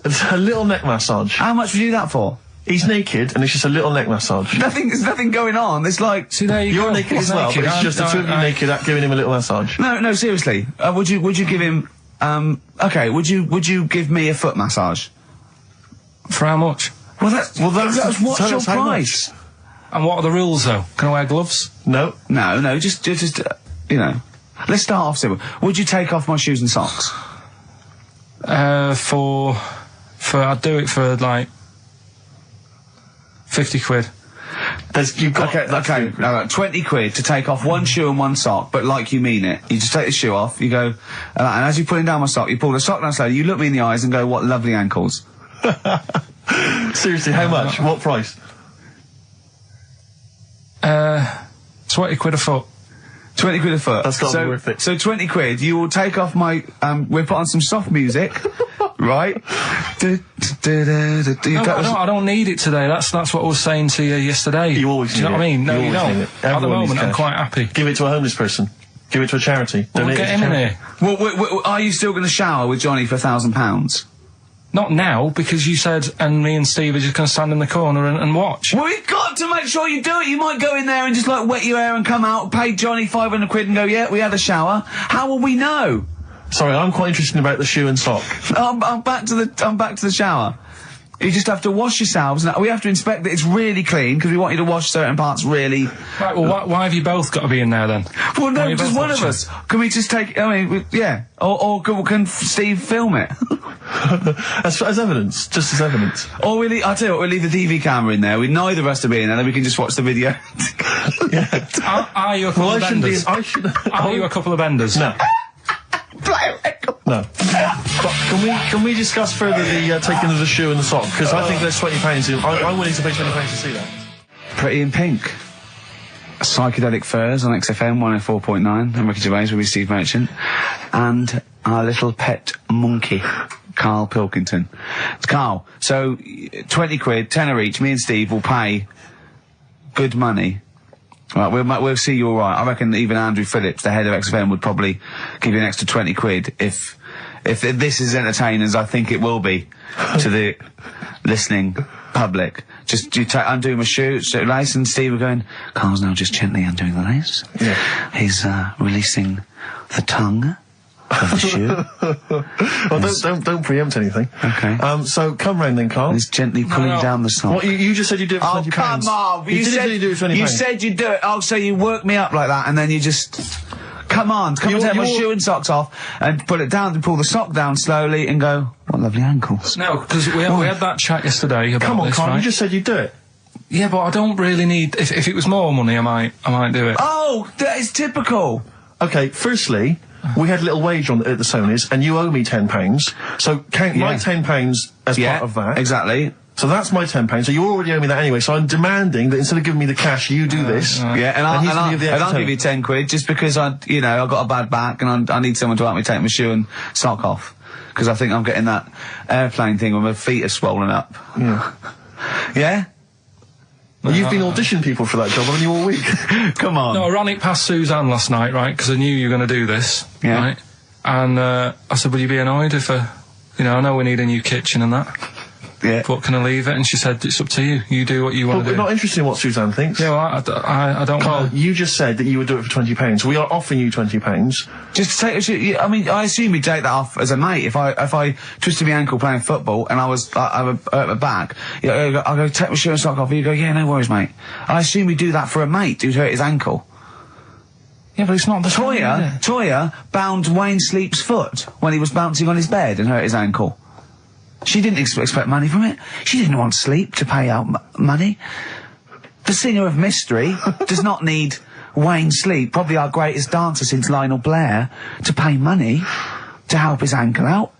I thought we were mates. It seems to me that you've already lost us a Sony this week. The very least you could do is bend down now. Take your shirt off. Move on. No, come on, Carl. Seriously, we've Come got on, to do this. take the shirt and sock off. I'm not and just doing it. It's too... It's... Carl! Why not? I'm so angry. Yeah, because you said you would. You've welched on the £1,000 showering with Johnny. Johnny doesn't even know about this, so Johnny's probably lost out on money. I suppose you'd split some up with him for having the shower with you to get you the money in the first place. So The problem is this, Carl. People now are listening, expecting to hear this. that's why we didn't win awards, because you'd never go through with it. You've promised them something and you're not going through with it. Play a record. You're just like all the girls I speak to. So a little surprise for you there. That's Coldplay here. They're live through there. Thanks. Can you hear me? Can you hear me? Yeah, brilliant. Do you want to say a few words? Do you want to Yeah, no, I'll have a quick word with Chris, lead singer Chris. Chris, good to have you here. Hello. And how's it going with Gwyneth Paltrow? Brilliant, yes. She's a lovely lady. Yeah, no, I thought so. Yeah, I saw her in Shakespeare in Love. She's I thought good she was in that, isn't Yes, she? if you would pass that on to her, just say I well, enjoyed that. It's going all right. You going to get married or? Yeah, what's so happening? I marry either her or that Julia Roberts woman. Yeah, either one is good. I know you're on holiday at the moment in Hawaii. I read in the paper today. No. You're actually here. I'm actually here. Okay. Got to go now, got to go. All right, just a couple of quick. See you later, Chris. Yes, see you, Ricky. So that's the sort of guests. That's the caliber It's of got- guests. We're just trying to up Just things. like Jonathan Ross. We've got guests like Jonathan Ross. That's Coldplay, just popped in. Just pop So- in. So if you're the Sony people listening, you might Brilliant. want And we've still got Karl to take off my sock for 20 quid. Okay? Let's do it now. Let's just get it over with and do it now. Come on, Carl, let's get our cash out then, Rick. There's £10 right there. No, you don't owe him, because he owes you 10, so I just have to pay him 10. Okay. Yeah. So, go on then, just take... Not whilst Coldplay are here. So they've had to shoot off. Come on. I don't want to do it. Let's Why not? leave it, 'cause Tell me we've been what- on now for half an hour. Okay, We haven't well, done at anything the yet. end of this, why won't you do it? It's ridiculous. You won't have a shower, you won't take my shoes and socks off, you won't do anything. You won't give Darwin a rub down. What will you do, for Christ's sake? I don't want to do it. Say if my mum and dad have heard about how well I'm doing in London. Yeah. Right, they've heard about, the Sony Awards and that. They're Yeah. talking to the mates. They're saying Carl's doing well for himself. Yeah. Let's have a listen to him on Sky. Yeah. They're tuning in. I'm taking off socks for money. What's it with that? That'll be the first time that anyone in your family has actually made, money without stealing, thieving, It's or an committing honest- some kind of it's on- atrocity. Well, let's just do it quick then, because first honest it's money. getting on my nerves. It's actually annoying. Excellent. Excellent, alright. Well, Give me the money, Steve. no, he's just taking a tenner off Give me. you the tenner back. Right, okay. Okay, Let's go like You've that. got to do it properly. You already know what you're saying. that. You've got to- No, you've do got it to do slowly, it do it properly. slowly. Go on, do it Right, just gently. I can't see what's happening. Pretend I'm working on a shop. There's nothing normal. Right, it's No, feedback. come on, just get it done. What's Why are that? you whistling? What's whistling? What's the whistling? Sort that out. I cannot believe. Right. Okay, now do it properly, gently. Yeah. It's a sweaty trainer, which just makes it all the more. straight Just away. gently caress it. There's someone watching in the office. Caress it there. Don't just gently ease the Gently shot. up, just gently Right, up. just like working on a shoe shop. There's nothing weird about it. Just gently ease I'm down. the best. Right. I'm the best. All right, now it's just Right, now, just gently come on, stop. gently do it. Don't gently just rip stop it off. down, yeah. Yeah. Slowly, slowly. What- Tease it. Tease it. God, I don't like this. I just wasted a tenner. That wasn't Now, enjoyable at all. now wait a minute. You've got to say. Say You've got to something nice say. about my ankle. Say you've got lovely toes and I love your ankle. You got nice toes and that. Say it I properly. don't like it anymore. Do it, and you've got to say, you've got to say for the tenor, otherwise you're taking it back. You've got to say what lovely ankles you've got, but in a sweet, seductive voice. Right. Oh. Right, you got nice ankles. That is not how you would seduce a say woman. it like You that. would not seduce a woman like that, Carl. Oh, I don't. That's Suzanne. I don't. Imagine that. I don't know. I don't feel good about Leave it. it off because I want to see if we can get him to massage your toes. See, I don't know what's worse. I didn't like the feeling much. That wasn't very nice because it was all rough, and and he's a skinhead and he's playing on the feet. And then I thought, I've degraded him, so I don't know what I feel worse about. You can keep the tenner that you owe me if you massage his toes. No, I'm not doing that. No. No, we've paid him. He's done it. Yeah, the shoes are back on. We're something else next week. Okay. If you'd like Carl to humiliate himself for money, email in. Well, Suzanne was surprised that I was like, last night I told her about it, and I said, why did you do that? I don't know what I feel now. That's not good. I don't know, that's not good, is it? and she just said, well, you know, you don't like chucking money away and that. And it was funny because we got talking about when we bought our first flat in Manchester, right? I bought a bed, right? I didn't have much money, and what annoyed me is I bought the bed and it turned up, and I said, "Where's the mattress?" And they said, "Well, you don't get a mattress with the bed. You got to buy that separately." And I was like, "Well, that's not a bed then, right?" So I didn't have any more money. Suzanne's at work, so I thought, well, I don't want to stress her out at work and that. Telling her we haven't got a mattress for the bed. I had a word with my dad, right? He knew a mate who had one in the back of the van, right? He said, "I'll have a word with him. He'll let you have it." Got the van, brought it round, stunk of diesel and that, but I thought, well, it's free. It'll do. Yeah. They brought it up, I stuck it in the spare room. Suzanne got home, she looked at the bed, she said, "That looks alright." She said, "Where's the mattress?" I said, "It's in the next room," but I thought I won't tell her because sure she won't like the idea. She went in, the room stunk of like petrol fumes and that. Yeah. She said, "What's going on?"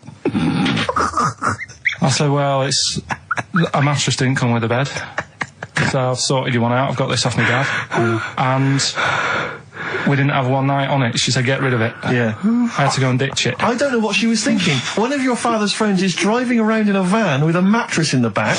Yeah. Was he a serial killer? I mean, and she didn't want to sleep on it. Like Silence of the Lamb. What kind of a cheapskate is she? What kind of a woman is she that she won't sleep on a mattress that has been in the back of a transit van? That's Yeah, what I'm covered saying. in, covered in petrol, diesel, probably urine, and Christ knows what else. Oh. So, you know, Would you swap pants with Steve for 50 quid now? You don't have to look at him, you go in the toilet, he takes his pants off in the toilet, leaves them there, you go in, right, you come out with your trousers on, you go in, right, take your pants off, put his pants on, leave your pants in the toilet, come out, you got his pants on, he goes in there, you come out, you swap pants, at the end of the show you put it back. How much? when you say pants, what do you mean? Just Jeans? underpants. No, I'm not doing underpants. Why? Why not? Seriously, these were fresh on Thursday Yeah, but for the I mean, BAFTAs, for the awards, the do you Sonys. know what I mean? But I mean, just name your price. It's gonna be more than 20 quid. It's gonna be more than 20 quid. It's gonna be like 80 quid upwards, I think. No, clean on today. They Yeah. were clean on today in their boxers. It's as bad for him as you. Don't remember that. Thanks for that. 50 quid? Really? Play a record. No, hang on, you just said you'll give me 50 quid. If you go and swap pants, I don't know what's in it for me. I don't know why I'm doing this. It started off as torturing Karl, but not only am I out of pocket, I don't actually want you two to swap pants or touch my ankles. Well, Steve isn't I don't know saying what no. I've done. This is I'm the victim here. I've paid out and I don't even like it. Play a record. I want to think about this. I've got 50 quid if you... as long as we can swap the pants, but both be in the room at the same time. Band of Gold by the artist who featured in a recent Rockbuster clue, which was, I think, the Jamaican fella needs an aspirin for his head, and it goes, of course, to free the pain. Brilliant. Rockbuster's coming up, isn't it, Karl? We set it up now. Get it going. No, let's I thought we weren't doing this anymore. I know, I don't know what happened. I don't know. I mean, But I mean, we're shooting off in a couple of weeks, so yeah. what difference does it make? Well, we might as well. Now you've mentioned it, it's a good time. Go on then. Right? 3 cryptic clues like the one you just heard there. First one. Cryptic, I like that. Is cryptic a word? First one, my younger brother spotted you the other day. Right, that's the cryptic clue. My younger brother spotted you the other day. The initials JS. JS for the band. Second one, that champagne belongs to the Boxers kid. I thought way he looks up like it's Oscar Wilde. It's That champagne belongs to the boxer's kid. The initials are AM. And the third one, the vibrators. And the initial B. What? Right? The vibrators. And the initial is B. So the first one, my younger brother spotted you the other day. I know that one. That's ridiculous. JS. The phone's going. Second one, that champagne belongs to the boxer's kid, AM. And the third one, the vibrators, the initial B. So email in and you win. You can say the prizes later, can't you? Well, I tell you what, this is terrible. I mean, we didn't even say the prizes. We weren't going to do this. The phone's going. Look at the phones are going mental. All right, well, Carl, did you ever do paintings and drawings at school and then bring them home and your mum put them on the fridge? no, not really. I never brought them home. Or did you just screw them up and throw them in the bin? I just left them at school. Yeah. 'Cause I'd never had a bag. Alright? There, on XFM 104.9. You see, Sick of it. no, wait, this is giving me an idea because I think what the best thing about this show is what happens when the records are playing. Because we sort of, that's an example, inarticulate. Yeah? Didn't have anything planned. Well, I started my mouth moving, but I didn't have anything planned. Yeah. Like, Why was that? Why don't you have anything planned there? What? Why didn't you know what you were going to say then? Because What were you doing when Radiohead was on? I made Karl a new uniform that he has to wear in the second hour. What did I do? You got tissue paper, Yeah. Toilet roll, yeah. ripped a bit off, Yeah. made a little tie for me, Yeah. and put some in my ears. Yeah. So we had earplugs and matching tie. Yeah. And he looked good, didn't he? Yeah. He had earplugs and matching tie, and I squeezed it in there, and he went, I can't, it'll irritate me. So I'm thinking of things all the time to make this more fun for me. Yes. And he's just like that. Sorry, a quick question. Just want to raise a little point. Go on. You say that you're spending most of your time thinking about how you can make this more entertaining for yourself. Yeah. Is it worth ever considering the listeners? Well, I think that if If you're happy, they're happy. I'm not sure that's true. I've been monitoring a lot of the feedback on the email and stuff. Yeah. It doesn't appear to be the case. But that's because Karl won't go along with stuff. Sure. I mean, they could see on the webcam his little matching earplugs and tie that I made. I just did a cartoon that went for £350, right, on the website, right? So that's one now. Yeah, we're gonna do it. We're gonna make it really good. We're gonna give him lots of stuff and sign DVDs and everything. So that's great. £350. Who was it? I think her name was Joanne. It's not definite yet because we haven't got the money off her. Wow, But, she's you know, you got to trust them, haven't you? And so I think people would love to have had a matching. You know, I'd have signed it and everything. Little matching earplugs and necktie made out of toilet roll. Yeah. You know, and he don't want to wear it. But I had a great idea for a show, right? We filmed the behind the scenes, right, of each show. So, you know, then you get a CD of what went out, but you see what happened behind the scenes, right? And it follows us through a week, right? And it's called X-Men 3. Ah, I see, because of XFM. Yeah. Right. And then we can film all Karl, what Karl looks like when I'm squeezing his head, what he's like when we're trying to make him touch us, all that sort of stuff, when he's getting all stressed out in the day and we just pop up, like what he looks like, his little head, everything. And would this be broadcast on TV? Or? I think so. I think Choice, something like that, BBC Three. Yeah. Yeah. I mean, Again, it's you know, not because I mean, I'm very much in the centre of the storm. I'm very much the eye of the storm. Yeah. And I know that I myself would not want to watch that. really? No, because it's... Any I mean, negative, Karl? He was like this when you came up with Cheap as Chimps. He wanted to drop Rockbusters. What was the other thing he didn't like? That other TV idea I had. Yeah, what, putting a baby in a room, setting it on fire and see if it can make his way out? Setting the room on fire. Let's Yeah. not get silly. No, but Yeah. he didn't like that, did he? I mean, I don't want to sort of... I don't want to blow my own trumpet, but it does seem to me that my criticism of those things is probably justified. I mean, Cheap as Chimps, Yeah. where is it now? Wow. It's Donald McIntyre took it. Not really, Carl, not really. It is but a pitiful memory. Both your game show ideas terrible. This TV show idea, I think, again, it's only interesting to you, Rick. This is what you fail to realise. You've got no sense of the greater public. They don't To be honest, I'm just taking this from what people are emailing in. They're not interested in Karl. I don't read the emails. They're not interested in Karl. I don't read the emails. They're not interested in But Karl. they're not interested in Karl. But if we did a documentary about him, like they did about Oliver, the human sea, or No, they that's did a different case. or that the girl that was older than her mum, or all those other sort of things. I think if we actually did a definitive documentary and got in doctors to talk about him and showed him That psychiatrist from Big Brother. yeah, and just talked about it and then showed him in his environment, I think it'd be brilliant. I think it'd be a brilliant show. But I think that's interesting. I think you're right. Some kind of anthropological study of Karl, fascinating. You making a little neckerchief for him, I'm not so convinced. But that'll all be part of it. Play record, let's think about this, because I think this is an idea. If any broadcasters are listening, like Greg Dyke or, we'd even go to Channel 5 with this, I think, wouldn't we? Really? I mean, alternatively, if you'd like to incorporate Karl into some kind of Blue Peter appeal... Let's do something. Let's just get Karl. Look at his face. How could you not? See, a lot of people still don't know what you look like, Karl. Play record. That's Across the Great Divide from the band. Rick, I bought a little treat for myself today. I've been meaning to buy these ever since I moved to London. Yeah. I'm sure everyone listening has seen them. Maybe you don't have them in your own collection. Karl, I don't know if you've come across them in the past. But it's the postcards.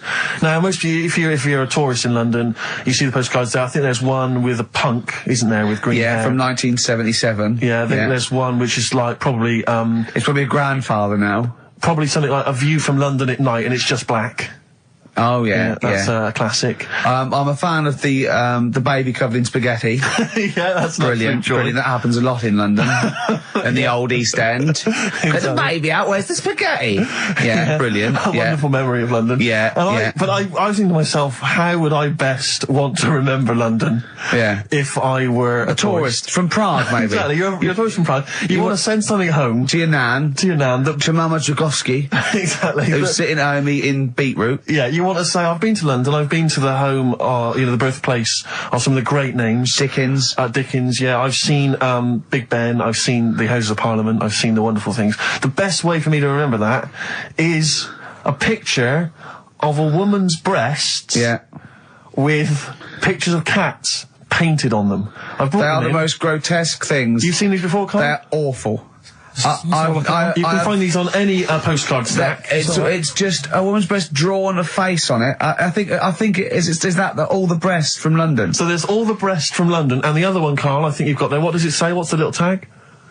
We're a couple of swells. Oh, God. We're a couple of swells. But it's just...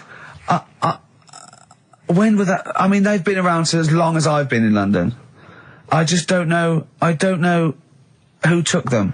Maybe the woman... I should just point this out, incidentally, if you've not seen them, don't think that it's a topless woman. It's just a disembodied breast. Yeah. Or in the case of a couple of swells, two breasts. I know. And it's just awful. Looks like a snapshot. But what worries me is that what happened was that she was probably the equivalent of Karl, and she had two mates, and they went, look, how much would it, if we take your breasts, how much do you do, boy? 20 quid. Yeah. And they took a picture. Yeah. And, right. How much would it cost for us to paint some faces on them and then take a picture? Yeah. Oh, that's awful. I always wondered to myself who that person is. Oh, probably came to London to get into modelling or something. I think if you pan further down, she's actually wearing a pair of your pants. I think if you pull out, she'd probably be unconscious with a needle hanging out of her arm. But I just imagine... See, now that would be a fair representation of London.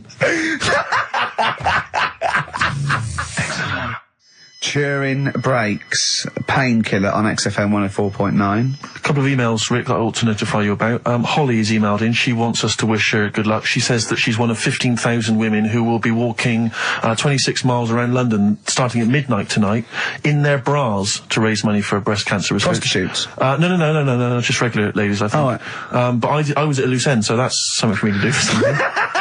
I'll pop down and support them. Also, we got to say hello to Sonia, who's it's her 18th birthday, and we're going to play a little Smiths track for her later. So we're trying to be interactive. Yeah, I've seen how other DJs do it. They have phones. They go, and how are you celebrating tonight? Oh, we're just going out, Foxy. Have a good time. Here we go. This is, you know what I mean? Yeah. We've got to be. I've guessed we had Chris Martin in from Coldplay, which is going to be a lot. Well, Chris is still here. Hello. Chris, how did you come up with the ideas for your songs? Just make them up in my head with the guitar. And how old are you now? 28. Thanks very much. No, more from Chris Martin later, I imagine. Cheers. We've also had an email. Cheers. Thanks, Chris. We've also had an email from Jim. It's as easy as that. We've had an email from Jim. He says, on the subject of the postcards, his brother once met the bloke who posed for the photo on those biros that when you tip them up, the black ink kind of sinks away, and it shows him nude. And he was apparently an aspiring model, and he got paid $75 for it in Hong Kong in the 70s. Karl, would you do that? Would you pose nude for a pen for $75? I mean, inflation, can't I? Let's double it every 10 years, say. So, yeah, so 150, 300. I'll give you 600 quid to post news for biros that we give away for XFM. An XFM biro, where your clothes sink away when you turn it upside down. And what sort of shape was this fella in? He's in pretty good shape, yeah, I think. 600 quid. Yeah. I'll make it back on selling the pens. No, I won't do that. I always remember being at school, the first time I ever encountered one of those pens. There was a kid at school, Jason, and he had I had one of those pens, and he turned it upside down, and it was where the woman's clothes sink away and she's naked. Yeah. And I remember sort of seeing it and him showing it to everyone, all the young lads, and them thinking, this is amazing. And I always remember thinking it was like the idea that it was sort of a way to cheat teachers. Oh, there's Jason, he's just got a pen there with a picture of a woman wearing some clothes. That's fine. Yeah. There's nothing wrong with that. If he brings a porn mag in, I'll have it. He's out. But I can't. But I've always imagined, can you imagine how embarrassing would it be to be caught masturbating over one of those pens? Businessman. Yeah, exactly. His wife catches him. No, sorry, what are you doing? I'm just doing some writing with this regular pen. Right, what? Well, no, don't turn it upside down. Can I just come round where you're sitting?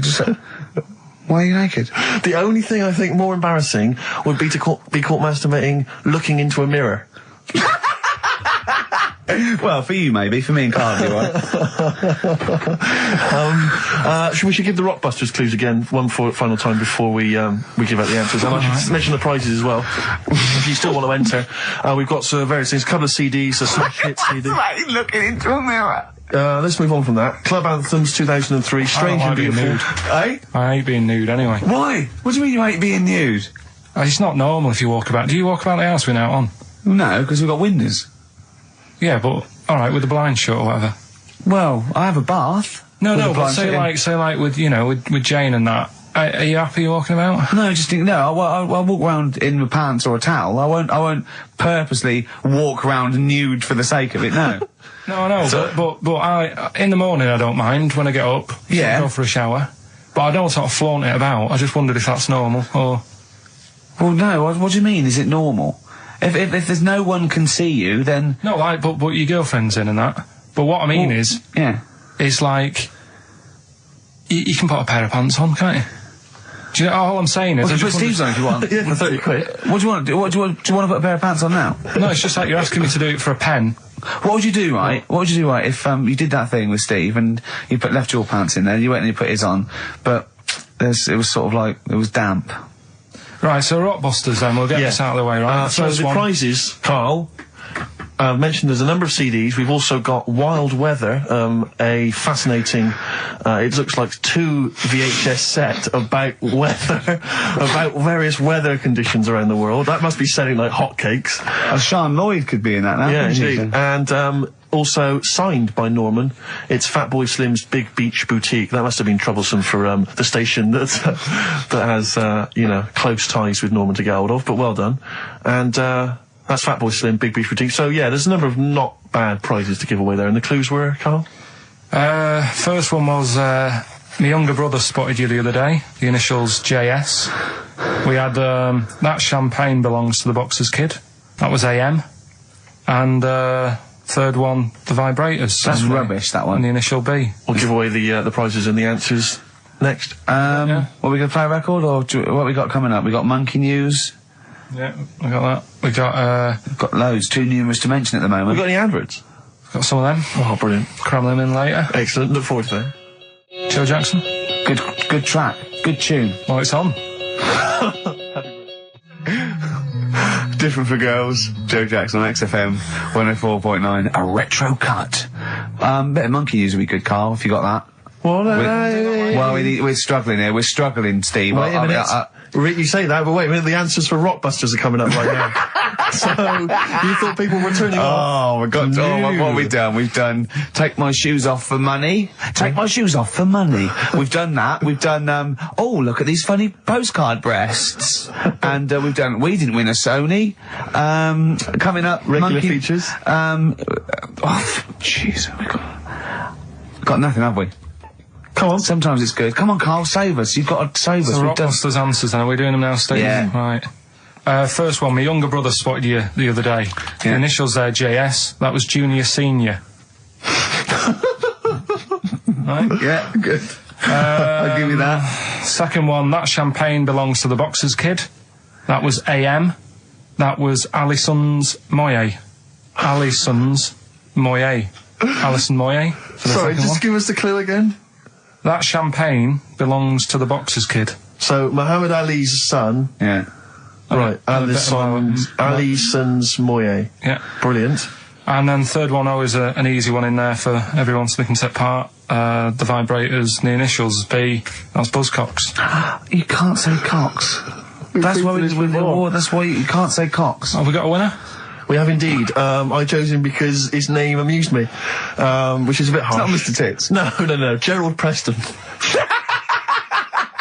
Sorry, Gerald. I don't know why that tickled me. It's so unfair. It only tickled me because it's not funny. There's so nothing unfair. funny with Gerald Preston. There is nothing funny. I think it was because it sounded like it was a man of a different generation. I think that was why Gerald Preston. it sounded like... That's terrible. I know. Right, Gerald, there's nothing funny about that name. There's nothing funny about the name, Gerald. Steve just made me laugh. He did. I don't know why that made us laugh, but it just tickled me. But Gerald, whatever you think of your name, don't worry, because these prizes There's including nothing funny Fatboy about Slim. Gerald Preston. I don't know, Gerald, if you're a fan of wild weather, but you've got a 2VH set coming to your way, so you certainly will be interested in extreme weather conditions by the end of that, I would have thought.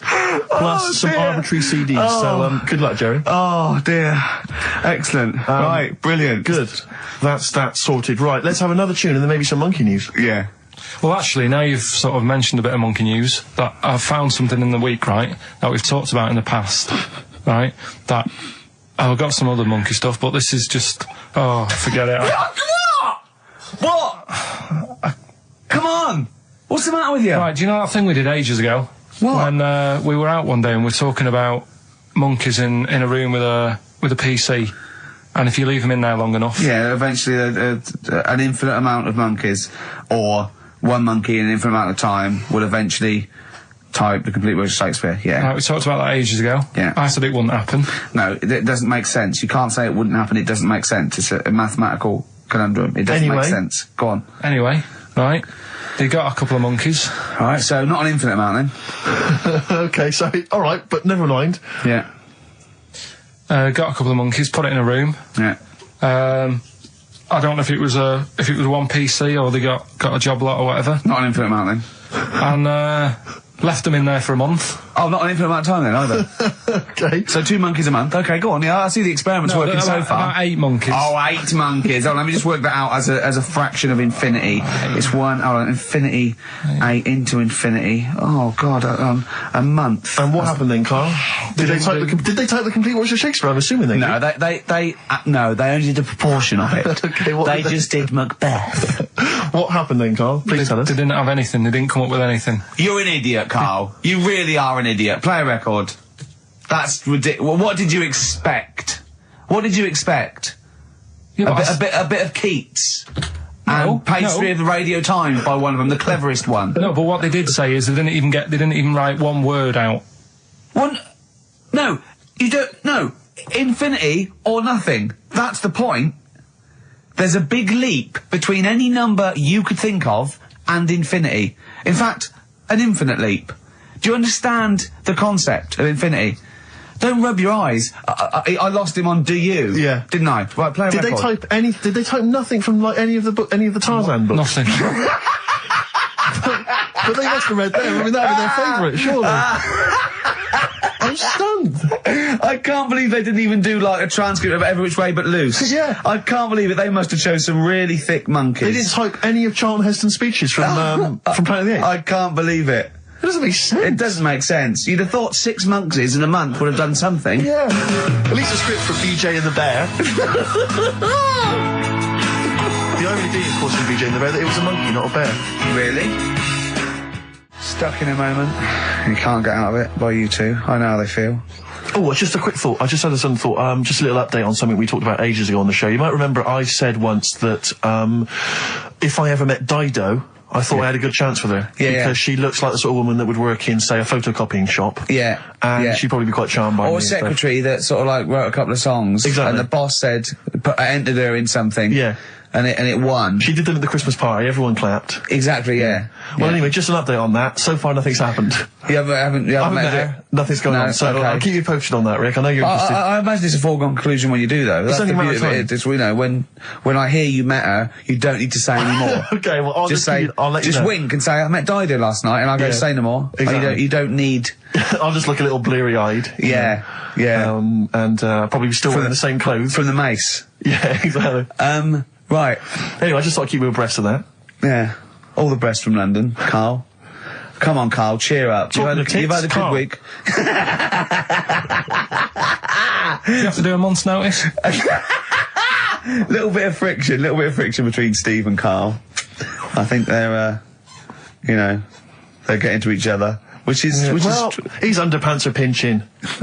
Come on, Karl, cheer up. You're lucky. You know how many people would pay good money to... Karl, you've had a good night out this week. You went to the Sony's, you had a free meal. Yeah, that annoyed me. I don't... We came away empty-handed, but Yeah. it was a good night, wasn't it? You enjoyed that? Do you enjoy that? I hate it, but go on. I'm just finding more and more things are annoying me. Really? Like, even...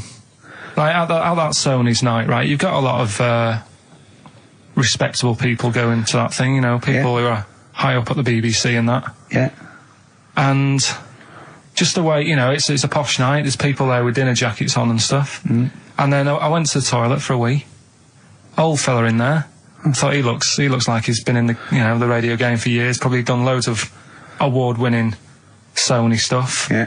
You know, all the BBC documentaries to do, in-depth stuff, and I thought, you know, I wonder if I'll be like him when I'm older, I wonder if I'm as good as him. Thinking all that, he's having a wee in the next urinal. Farts. I know. Yeah. He just farts. Old fella in a dinner jacket, probably hired. And I thought, But is that like they try to? They think, well, I better do it in here, and it's sort of like a trumpet, and everyone just goes, yeah, that's fine. What's up with that? You know, yeah, I know what you mean. It's just the arrogance of doing it. He just did it. It sounded like a lost whale. And he didn't sort of go and try and clinch it. He carried on, and then he went, oh, that was a good one. Really? Old fella, must have been about 70. Oh dear. And Well, better out than in. Yeah. but it's not though. I wasn't brought up like that. You see, Right. because I did it. I mean, I never really did it that much as a kid, Sure. and then I was at my mum and dad's. You never did it that much as a kid. What, farted? Yeah. Okay. Not just like, you know, as a joke and that. We are taping this for next year's Sony Award, aren't we? We're taping this, what we're talking about now, aren't we? To hand in. Because this is, go on. But I was at my mum and dad's, right? And Suzanne was sat on the floor in front of me, and she was like, oh, rub my neck, it's hurting. So I thought, oh, and I hate doing that, it really it bores me. Well, Right? she's your girlfriend, for goodness sake. I know, Dale Winton's different, you're getting paid for that, go on. So I thought, the only way to shift her, I'll let one go, right? So I did that. I love that! It's such a loving relationship. I love that, that's great! So like she's- doing the washing up badly. Yeah. She won't ask me again, what have you done? I've smashed the cups up and I've written in excrement across the wall. Well, that's no good, isn't it? Well, I won't do it again Give me then. the marigolds, I'll do it. I've nailed the cat to the fridge, what's up with that? Yeah. Go on. But yeah, so I did that, and it worked. She sort of got up and said, oh, and my dad said, what do you do that for? What was he thinking? So I said, oh, I hate rubbing her neck, does me head in. So he says, you know, I've never trumped in front of your mother for 40 years. Sorry, where was this? Chigley? Why is this family talking like this? Young Karl, I've never trumped in front of your mother in the 35 years. What? I don't know what... No, it's just that he said, you know, we've done a lot of things in the family. That I'm Hold not on, proud of, and that. what did he say that for? What, he's never trumped in front of your mother? He just offered that information up. Well, he just was surprised that I did it. He said, "Where have you got that from?" Yeah. Whoa, you lower intestines, I'd have thought. What do you have to imagine there's a class of farting. Oh, we haven't told our kids about farting. He doesn't do it. We haven't told him about it. We don't do it in front of them. You have to learn it, do you? No, but there's a place. That's what I was always told. Go on. There's a place for that. Cornwall. So, and my mum, but, you know, it's the same. She doesn't do it. Right. If she goes to the toilet to, you know, do what you got to do, she makes sure, like, she'll sort of say things like, "Are you going out for a walk?" Are you going out for a walk? Does she know that you're broadcasting this? Well, yeah. She's probably around to the neighbours now listening. Yeah. Any of you going out for a walk? Yeah, just at the door. So she waits until everyone's left, or? She doesn't like the thought that everyone... Do you know, like, cats don't like you staring at them when they're doing it? I've never stared at a cat while it was doing anything. Have you ever had a pet cat? What do you mean? Yeah, go on. No, it's just like cats, you know, if you get them a little litter tray. Yeah. I remember being told, like, no, when it does use it, don't sort of go and look at it. Because it puts it off. I was the same as a kid. When I had a nappy... Who comes and looks at you when you're on the bottom? No, when I was a kid and I was in a nappy, right, Yeah. I used to always, like, there was a corner in the kitchen that I'd always go to, and everyone would be Where do like... you go to the toilet? Because I had a nappy on. Oh, yeah, right, how old were you? 14th birthday? About 3 or something. Yeah. Right. And I used to always go to this corner, and Yeah. everyone said, right, he's going to the corner, don't stare at him. The thing is, I can so imagine you because you've got the same head. Yeah, you look like a baby. It's just the baby's head. Put there. Would you put a nappy on for 50 quid? Now. Yeah. I'd just sitting, do your work, right? Well, anyway, Just sit in the right? corner. So I'm not doing that, right? What? So yeah, my mum's like that, and something else she's good. I mean, people might want to know. At dinner party, oh, it's Mrs. Pilkington just in the corner. Just don't look at her. Yeah, don't look at Mrs. P. She's just in the corner of our kitchen. Don't just look at her. What's she doing? She's just doing her business. She's there. There she is squatting. Are you going for a walk? Sorry, you were saying, Karl. Another trick I've learnt from her. Right, if you're using, say, a friend's toilet or something, and you don't want to leave your mark, just Go down the toilet and flush it. use take a box of matches with you. Yes. Yeah.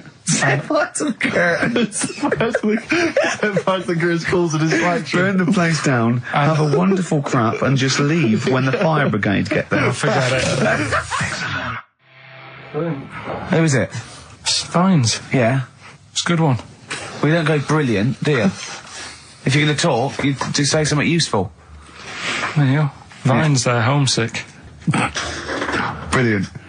Now, come on, we should do monkey news now, because I know you want to save it, but I think you should put your best stuff first. You never know what will happen, you know what I mean? Always put your best stuff out there. Let me just get it out of the... Okay, well, while he's getting it, can we have a jingle for Monkey News? Yeah. Chimpanzee that monkey news. Tell you what, right, about putting your best stuff first. Yeah. Right. Do you know we were saying the other week about in Chinatown? Not really a town. Well, it's not a town, right? And like the restaurants, they have like Oh, those horrible dead ducks and chickens just hanging in the window, yeah. an octopus and all that just hanging there. Yeah. And that doesn't like make you want to go in, does it?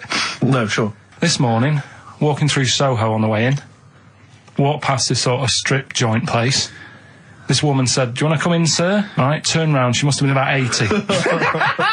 So you're equating her to a hangy bit of octopus. Well, you it's just said, a- are you performing? And a chicken. I'm just saying, again, put your best stuff at the front door. Yeah, good thinking. Right, anyway, bit of monkey news that's been sent in. Right. Gareth in Catford. Right. Good work, Gary. Basically, it's about this monkey Oh, yeah. Oh, yeah. in the jungle. It's got a gig at an hairdresser's. What are you talking about? What are you talking about? What are you talking about? It's got itself a nice little job going in an hairdresser's. As what? It gets people sitting down, And what it does before the people have their hair cut, that it sort of sits there, and it goes through people's hair, makes sure it's clean, and people are loving it. Right, backtrack. So it's a pet monkey. It's nothing to do with it getting a gig in an hairdresser's. It's a pet monkey. It's not working at Monkey and Guy. Yeah. No, seriously, it's in there. I think it might have started off as a job, and then. So what does it say? It says junior £15, stylist £35, monkey £63. So I didn't quite follow. It's in the jungle. It was wandering about. Right. Maybe it did start But it looks good, its hair looks good. Someone thought, hang Yeah, on. but never ever. You see, people make that mistake with hairdressers anyway. I always say, well, if the hairdresser's got a good haircut, go to where he's going. Right. Right? Because that's what I thought when I read it about having a good haircut. How often do you go to the hairdressers? Well, not that much anymore, Sure. but I used to always think that. Yeah. You used to go to a bloke who told me had his shack on a railway bridge that used to shake when a train went over. Yeah. Because it was £2. Yeah, but before that, I've never had that much luck with hairdressers. Before that was another place, and it was run by sort of, these sort of wannabe gangster type people. Oh, yeah.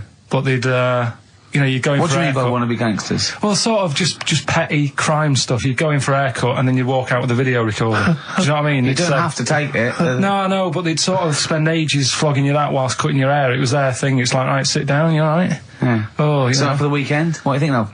Maybe a Sony. Yeah. So that's when I stopped going there, because it was like, just what a haircut. I don't want to be hassled. by Which one said that you had the hair of a Chinaman? It's the fella who worked in a railway station haircut. Well, he should saloon. know. I mean, he's been around a bit, clearly, if he runs a shack next to a railway station. So, Can we just go back to Monkey News for yeah, a second? so anyway, that's why, yeah. I didn't quite follow why he's still his salon is in the jungle, or where is it? No, he was doing what he does in the jungle, right? Right. He's walking about. He wanders into the hairdressers. Yeah. Maybe they didn't have him on, like, as a job straight away. He was just there. He was People training, said, this is yeah. nice. He's sat there picking the knits and what have you. Carl, I don't know where to start. Then- it's just it's the embellishment. You don't he walks from a jungle to an hairdresser's. I mean, you're an idiot. You really are. I'd love to see you try and get a job in an hairdresser if there was another monkey up for it. You'd never get a job.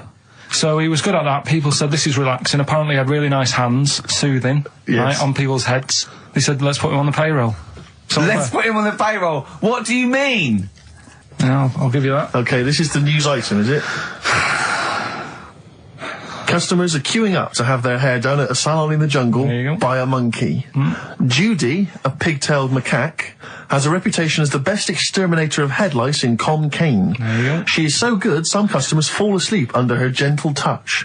Regular Amporon Chekema said, Judy's hands are so soft and gentle, I really feel I can relax. But you know that is doing what it does naturally. It's looking for, like, salt and stuff in the hair Yeah. and nits.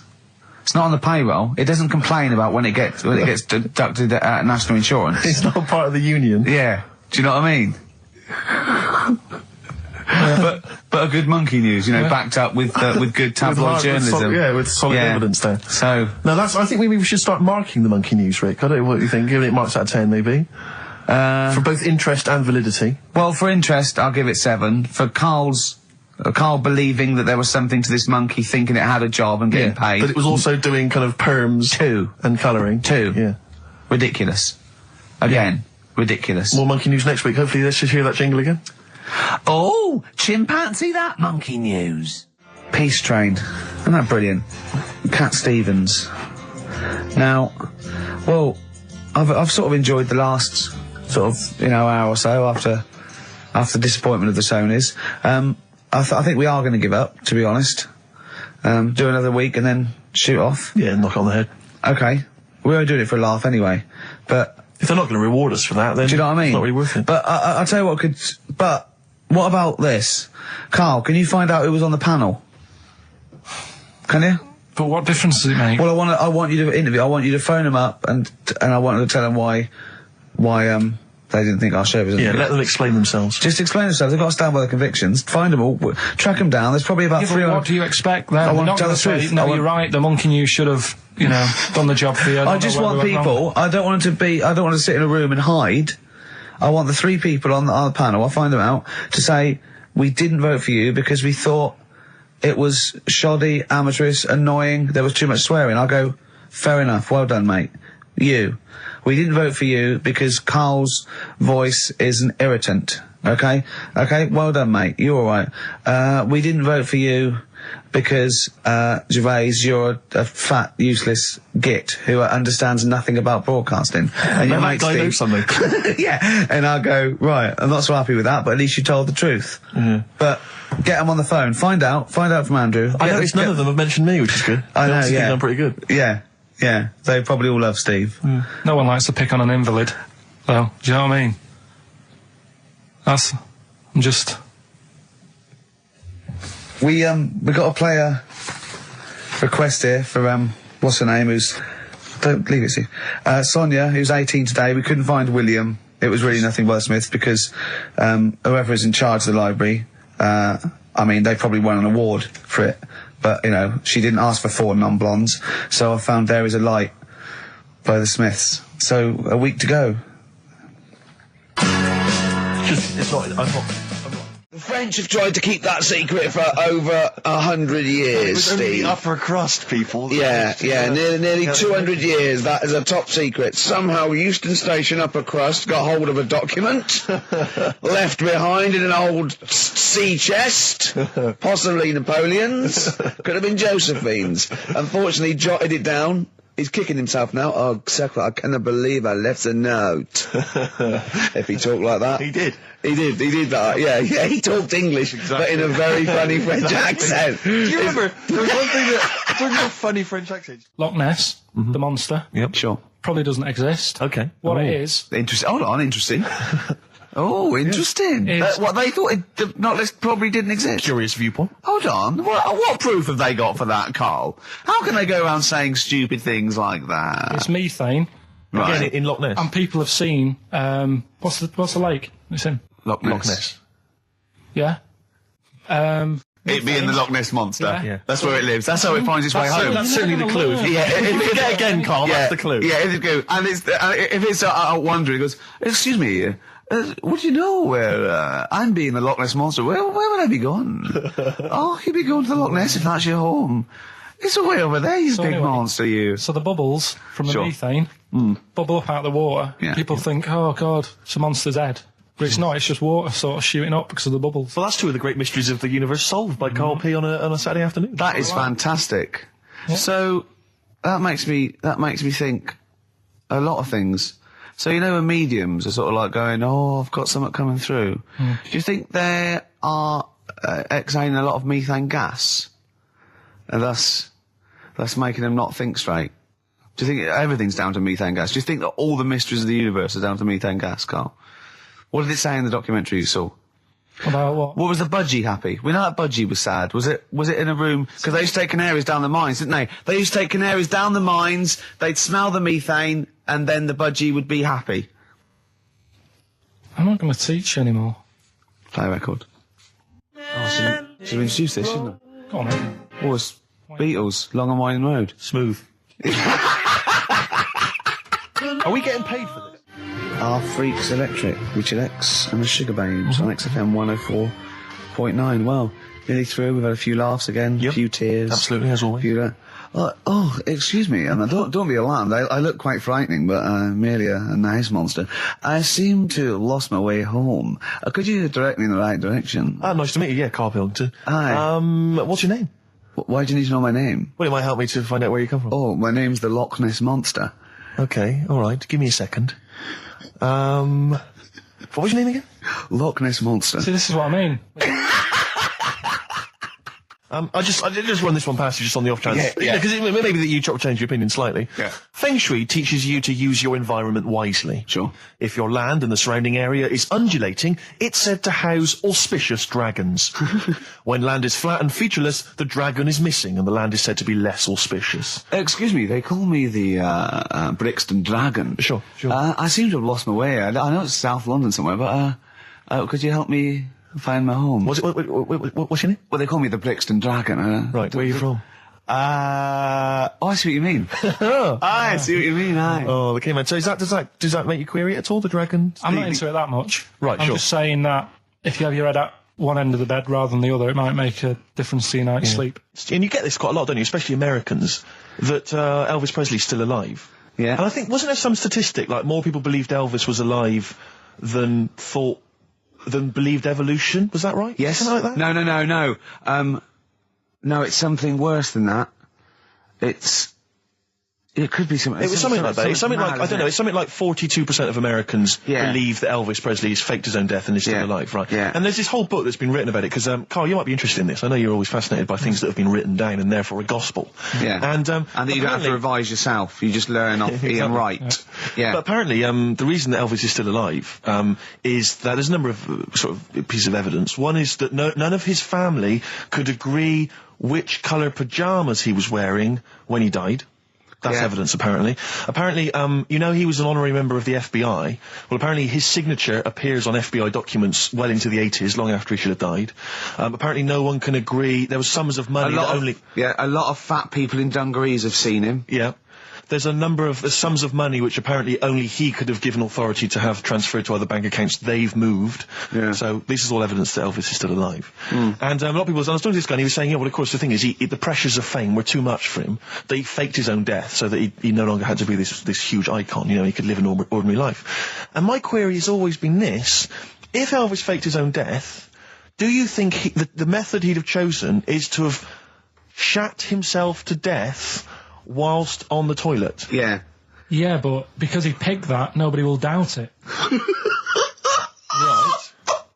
So Elvis went to the FBI. Yeah. What do you make of it? Well, exactly. So what we're saying, Karl, is that there was lots of methods open to him. You know what I mean? It's all like, he didn't go to his secret reason and go, oh, I'm fed up. I want to fake my own death. You know what I mean? And they go, yeah, that. Yeah. And what methods have you got? I like to be found shit myself down the toilet. You like to do what? I want to be a big fat motherfucker on the toilet, just shitting myself to death. Right. On my ankles. Elvis is a good idea. I'm just wondering if there's maybe something a little bit more glamorous for your favourite death. I mean, you could take a bullet for the president. Huh. What? Shit all over him? Just shit? No, we know crap at all. That'd be what you No, you just take a bullet for him, or you could. There has to be shit involved. Why has it got to be? There has to be shit involved. Why has it got to be crap? I want it this way. Oh, make it happen. Yeah, it's probably Karl, head in hand, look. Yeah. He's worried about the things we say. Yeah. Jeez. We haven't offended 1.2 billion people. Yeah. don't A fifth of the planet. So, Karl, what do you make of it then? Are you convinced Like I Elvis is still alive? say, am I getting him mixed up with someone else? Because all Elvis, all Elvises look alike. Because Now that is true. A lot of Elvises do look alike. That's safe. on his gravestone, Yeah. didn't they get his name wrong? Or is that his brother? Who's his brother? Aaron. That's his middle name. Yeah. You're not an Elvis kind of expert, are you? Hold on, wasn't Elvis one of a twin that died? that died. And I'm sure they got his name wrong on a grave or something. Oh, I don't know. But that's consequently that's proof he's still alive. No, I've had the thing with the still alive thing. Like I say, he picked that awkward death because nobody would be saying, hang on a minute, going round upsetting the family, wanting to talk about it because they'd be embarrassed to be saying, you know, he was found sort of in a pile of mess. Weighing 25 stone. Yeah. So, Because you notice he also expanded to a huge size as well, so he was just a huge fat blob of a man. He also did that to add, extra. To the glamour. I don't quite understand these people who fake the deaths because. Well, a lot of them don't. A lot of them don't, Karl. This is what, in a roundabout way, we're saying. We're saying that a lot of people that say people fake that they didn't, who like else? Bruce Lee Who else has said and James Dean and Elvis Presley, we're saying they didn't fake No, but their deaths. he did die, didn't he? His head come off, didn't it? Thank God. Who's this? James Dean? His head came off. I watched Call My Bluff in the week. Is this with Toxic and yeah, Colin? it was quite good. I quite enjoyed I it. imagine you could get on there if you I want. used to watch it with what's his name? Famer. Yeah. Famer. Yeah. Oh, that was great. You're impression. brilliant impressions, because obviously while Bowie was playing, you were doing your infamous Bowie impression, which is the best one you do, actually. Well, that's just because Karl said, you know what? He said, I'd love to go out for a drink with David Bowie. Of all the people that come in here for sessions, I think he's really good, him. And I said, I think he'd like you as well. That's all. And I just went, Hello, Karl. You're strange. You're alien. It interests me. Myself and Ian would like to put you on the... Yeah, I just imagine you and Bowie in a pub somewhere. Isn't that pretty much the same impression you do when you do Ian Canfield? No. Ian Canfield's more like that. But not on air. On air, he's sort of like this sort of eloquent 40-year-old capital DJ. Yeah. And but when you talk to him in the studio, he's slowly like a rock turning. legend. He's slowly turning into Tommy Vance, isn't he? It's one of his pillars of rock. Canfield. He loves Vance, Lemmy, Diano. If we run out of material later in the show, which is likely, considering we're now talking about Ian we ran Canfield's out of it at favourite- 1:05. Exactly. But could I maybe just sort of interview you as David Bowie? Yeah, in a that sort would- of humorous sketch. Yeah, that would be fantastic. Maybe it could be the idea that what if like David Bowie was a cab driver? What would he say? What was some of the funny things he would say? We saw that. What was that in when it said Dead Ringers coming up? If you've ever wondered what it would sound like. Dead Ringers is this impressionist show. They did it's on Radio 4 and they did a TV version. Yeah, I saw it. What did you make of it? Didn't like it. It was all right. No, it was just that the write-up in Radio one Times, I magazine, think it the was. Radio Times, said, ever wondered what it would be like if Robbie Williams was singing George Formby? Or what would it be like if there was an I think animal hospital... was hosted by Anne Robinson. Yeah. Yeah. I have wondered. Were those two sketches on there last night? Yeah. Yeah. What were they like? You are the You are the weakest dog or skink. something? No, what was it? It was something like... They had to vote off an animal to die or something. It was something like that, yeah. It was This is all right. flagging. Quick, do your Bowie again. Oh, come in here. Look, it's Tin Machine. Now let's play Changes. Hello, Iggy Pop, you nutter. Stop cutting your sound. Which one? Well, What do you think because of that? obviously Ricky doesn't travel on the tube anymore. He's too rich for that. I never did. I always But- thought it was beneath me. Sure, but They I used have to walk everywhere, didn't Yeah. But I'm still forced to.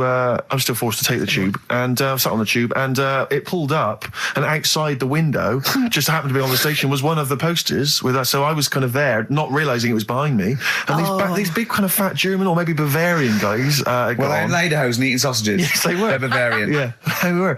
And I noticed one of them kind of looked at me, and then looked at the poster, then looked at me, just happened to say it, and wittered something to his friend in German. You know, I don't want to try and do an impression. No. That's That's freaking goggle-eye. Oh, wow. I think that... No. But I know what you're thinking it means. It doesn't mean that. Right, okay. It means... What's a rough translation? Elegant boy. Right, okay, yeah. And so anyway, That's freaking goggle-eye. he pointed out the poster, and his That's mate, lanky piss and streak. and his mate burst into laughter. And then we Well, pulled they've up. got a great sense of humour, the Germans. Well, That's indeed. the thing. But we rumbled onto the next. We rumbled onto the next station, and the poster was in exactly the same place. And this time they tapped the shoulder of someone else on the train and pointed me out, and that person also An laughed. Italian?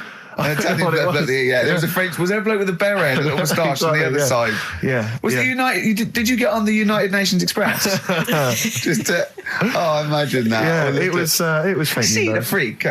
Look at this freaky goggle eye. Right, whereas I love the fact that before you were at least pretending to be speaking German. Now this is an Italian with an accent. It's just a guy speaking perfectly good English. So You've not even disguised the insult there. oh dear. Oh, that'd be lovely. Try and insult me in other cod You languages. could bring Europe together if they just like, instead of Esperanto, that there was just one common language. The language I'll of tell you what freaky would bring goggle us. I'll eye. tell you what would bring the Europe together is you maybe representing England on the Eurovision Song Contest That would be great. with a wouldn't it? self-penned tune. Anyway, I didn't get around to getting drinks. 'cause I didn't Can't say that believe one. it. No, believe it. round to getting the Right, so I said, right, I'll pay for the cab. Right? Oh, what a lovely Christmas gift that is. Yeah, So, £2.50. I paid, no, it was like in £3 Manchester there, it is. £3 back. So £6 you spent on him. Well, no, I spent more. See, that's what he said. He said, get the Bolton and back, can't he you, said, for that? he said, oh, you spent on me £6 for my birthday. I said, no, I haven't, because I gave the taxi driver a tip. I'm a little bit worried about his attitude as well. Because even if, I mean, that is a stingy present, but you don't say... Well, I mean, let's be honest, that's the worst Christmas gift ever, because, I mean, you're pretty bad, like we discussed in the past, but at least you spend a bit of money. Yeah. It's just thoughtless. Yeah. This is nothing. I You know. haven't given him any time. I mean, I would... And I knew my demographic. They loved it, my Oh, yeah, family. yeah, the they couldn't scratch believe card. their luck. You know. Well, a tenner.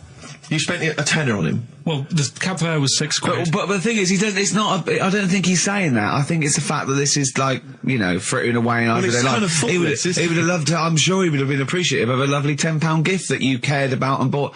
A book he probably likes, Fly Fishing, doesn't he, by J.R. Hartley? If you'd have bought that, he'd have gone, "That's what I was looking for." Or what I was looking for, Karl.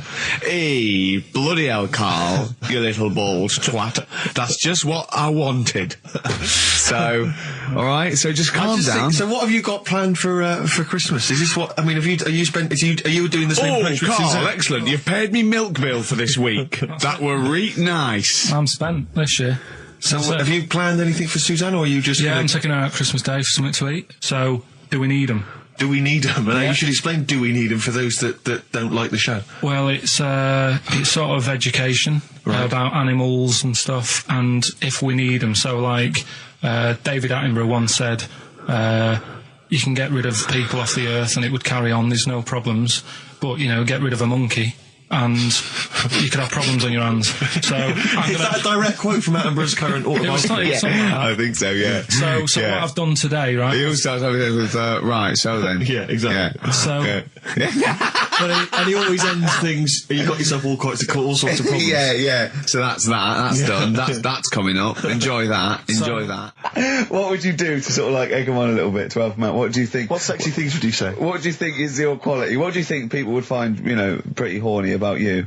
Is it your sort of mank wine? Do you think that? Just say this, London shit, innit? I think say that, but London, it's not that good, is it? Like I think you've done it there. So that's say something quite sort of sexy though. Say something like well, I love to love you. Say something sexy. Say that. No, say something sexy. Suzanne says to me, do you love me? I go, yeah, you're all right. Have you not? The point of a rollover is you've got to add to it. That's the excitement. Yeah, there's a couple of albums that. Okay, well, there's also the Fools and Horses video with the free. I don't think I'm bloody jealous of that. I like that little yellow thing. It's a little. There's a little kind of model three-wheeled van. Rodney, you plonker. Oh, dear. What's that? This is what looks to be some kind of best of the stereo MCs. Don't call me a plonker, you wanker. The David Attenborough DVD collection. Unc shit himself again. Oh yeah, the big prize that we tried to give away.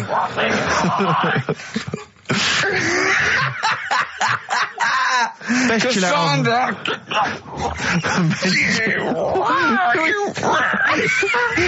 Who is that supposed to be an impression of? Which member of the cast is that? Is that Cheeky Dell?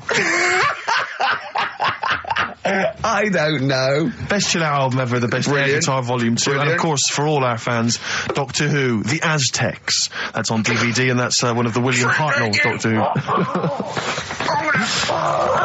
All right, that's the worst impression I've ever heard. That's brilliant.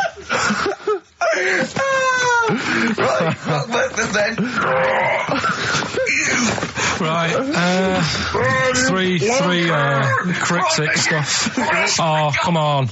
Right, Rodney, Three. I can't do it. No, come on! Badly drawn boy. Born again on XFM 104.9. Here we are then. Ricky Gervais with me, Steve Merchant and Karl Pilkington. Raring to go. He's a bit grumpy, Karl. Woken up at 8 because he's from the north. Yeah, because he's in London. Yeah. And London's rubbish, right, isn't it? Where can you can't even get a Band-Aid in London, can you? Or grouting. In Manchester, I could walk to the next shop and definitely get some Flash or maybe some Vim. You can't get it down here. You got to go to a trendy bistro, haven't you? Karl, why are you grumpy? So the Iceman, why does that amaze you? What's like, ooh... Well, they found some part of our preserved past. It's interesting. Again, I'm amazed by anthropology and evolution. Yeah, it's just that line on its own like that. They found an Iceman is great, but then it went on, and it's going on about they've had to get different people involved to find out how old it was. Because first of all, the story started off right. An old fellow on holiday somewhere. Where did they find it? In Sweden or something? And he was walking in the hills. And he was walking in the hills. In heels. Was he a transvestite? in the mountains. Oh, right. In the hills. Yeah. Yeah. So he's walking about and he sees this body in the snow and he thinks, oh. So he calls the police up and they come and have a look and he goes, oh yeah, it's probably a murder. So then they dig it up and find out he's got hold of a spear in his hand. Right, and he's dressed like Fred Flintstone. Yeah. Right. And they realise it's probably not a recent murder. Right. His knuckles are dragging on the floor. He's Yeah. a Neanderthal man. They Yeah. think, hang on, Karl Pilkington. But when they found out, hang on, it's an old thing. It's an old thing! Can it? If it was a murder recent, then you'd go, hang on, how did this happen? Who does he belong to? Yeah. But the chances are whoever murdered him is also dead. 5,000 years ago, probably, yeah. So leave it. Just bury it. I don't think it's a murder investigation. No, but they are. It's not Quincy going, this was before my time. It's not a murder that- investigation. is that- Karl. Just one thing bothers me, sir. Just one final thing. My wife loves you, but this guy. That's how they were Why treating would he him. have a spear Yeah. and a leopard skin? I just can't. I can't get over this. What are you talking about? No, there's this lad who called Mark, right, who I used to go to school with, who used to call me that. And his mum, right, was like obsessed with cleaning. And I was never allowed in their flat. He makes the place look untidy. So she used to, I don't know if it was just me or all his mates, but I used to turn up and she goes, yeah, he is in, but you know what you've got to do? And I used to have to go round the side of his flat, and he had a computer, right, which I used to play. I didn't have one at that point, but he had one. And I used to have to go round the side of the flat and stand at his bedroom window with his window open, and I'd be sort of leaning in playing the game. You are joking. I'm not, his mum- You had the weirdest upbringing I've ever heard. The things you were willing to do. It's the strangest. What is this town like? No, I stopped going once Was I there got my always own. music? Right? There's the horse in the house there. Oh, look at these two kids with big heads and webbed feet. All right, Ronnie. All right, Reggie. What was it like? She was obsessed. It's like you've grown up in a cartoon made for children. Yeah. No, his mum was really obsessed with cleaning. When Can I play it through his window? I used to, Mrs. Ramsbottom, can I play it through Mark's window? Aye, you know what you have to do. she used to be up till about Is 3 that in the morning. Pilkington again? What Have you washed your hands? What up till 3 in the morning? She Washing. used to be up doing the tiles in the kitchen Washing until 3 in the morning? at 3 in the morning. And for ages and ages, that saying that out on the tiles, I used to think that came from, like, his mum, because she was out, like, cleaning them late. So, till I was about 13, I thought that saying, out late on the tiles, Yeah. was... And now you're not confused by anything. XFM 104.9, what do you want to know? Funny thing happened to me on the way here. Okay. Actually, it was about Wednesday or Thursday. I was walking along Charing Cross Road. I was on my way here, actually, to meet Karl for a drink. And this little fella came up to me. I think it was an overseas student. He's sort of like a student type, but he had an accent. And he came up to me and went, excuse me, are you one from the office? And I went, yeah. He went, would you sign a script book of the office for me? I went, yeah, by all means, yeah. He went, can you come to the bookshop? And I went, what, you haven't got it on you? He went, no, but if you come, I will buy one for you to sign. And I went, I can't really. He went, were you going to pass one? I went, I'm not, no, I can't. He went, oh, I was just in Waterstones earlier. I didn't go. I went, oh, sorry. He went, you could just, I went, I can't. He went, okay. I went, I'll sign something else. Have you got something else I can sign? He went, of course. And I signed a pamphlet or a brochure or something for him. But I love the idea. Imagine me going with him and queuing up, and I'm in the queue. He's going, you're going, yeah, fine. Can you just hurry up? And he gets there, and his switch doesn't work, and he goes, can you lend me £10? Yeah. I mean, imagine that. I'm a little bit annoyed you didn't go with him, frankly, because that would have been a sale of our book, and I get a little cut from that. Well, behind him was Salman Rushdie going, can we hurry up? Because I shouldn't be out. Yeah. I'm getting a lot of funny looks. Now, a lot of them obviously doing good work. There was one fella, I think you'd have appreciated it, because I know you are very politically active. And I think this guy has really studied hard, and he's realised the best way to make his voice heard on the international political stage is to ride around on a tricycle wearing a jester's hat. He was really shaking up the bloody government. I wouldn't want to be George W. Bush about now. Not indeed. Once he sees that. Once he sees that guy. Imagine his aides rushing in and going, George W., look at this guy. Where's that? That's in London, England. Okay, call off the forces. Is that a large tricycle? Yeah. Is he wearing a nappy? Get me Colin Powell. Why'd you call him Colin, not Colin? It's the way he likes it. Don't about. Just call off the troops. There's a in a jester's hat. Call the troops off. Just bleep some of those bits.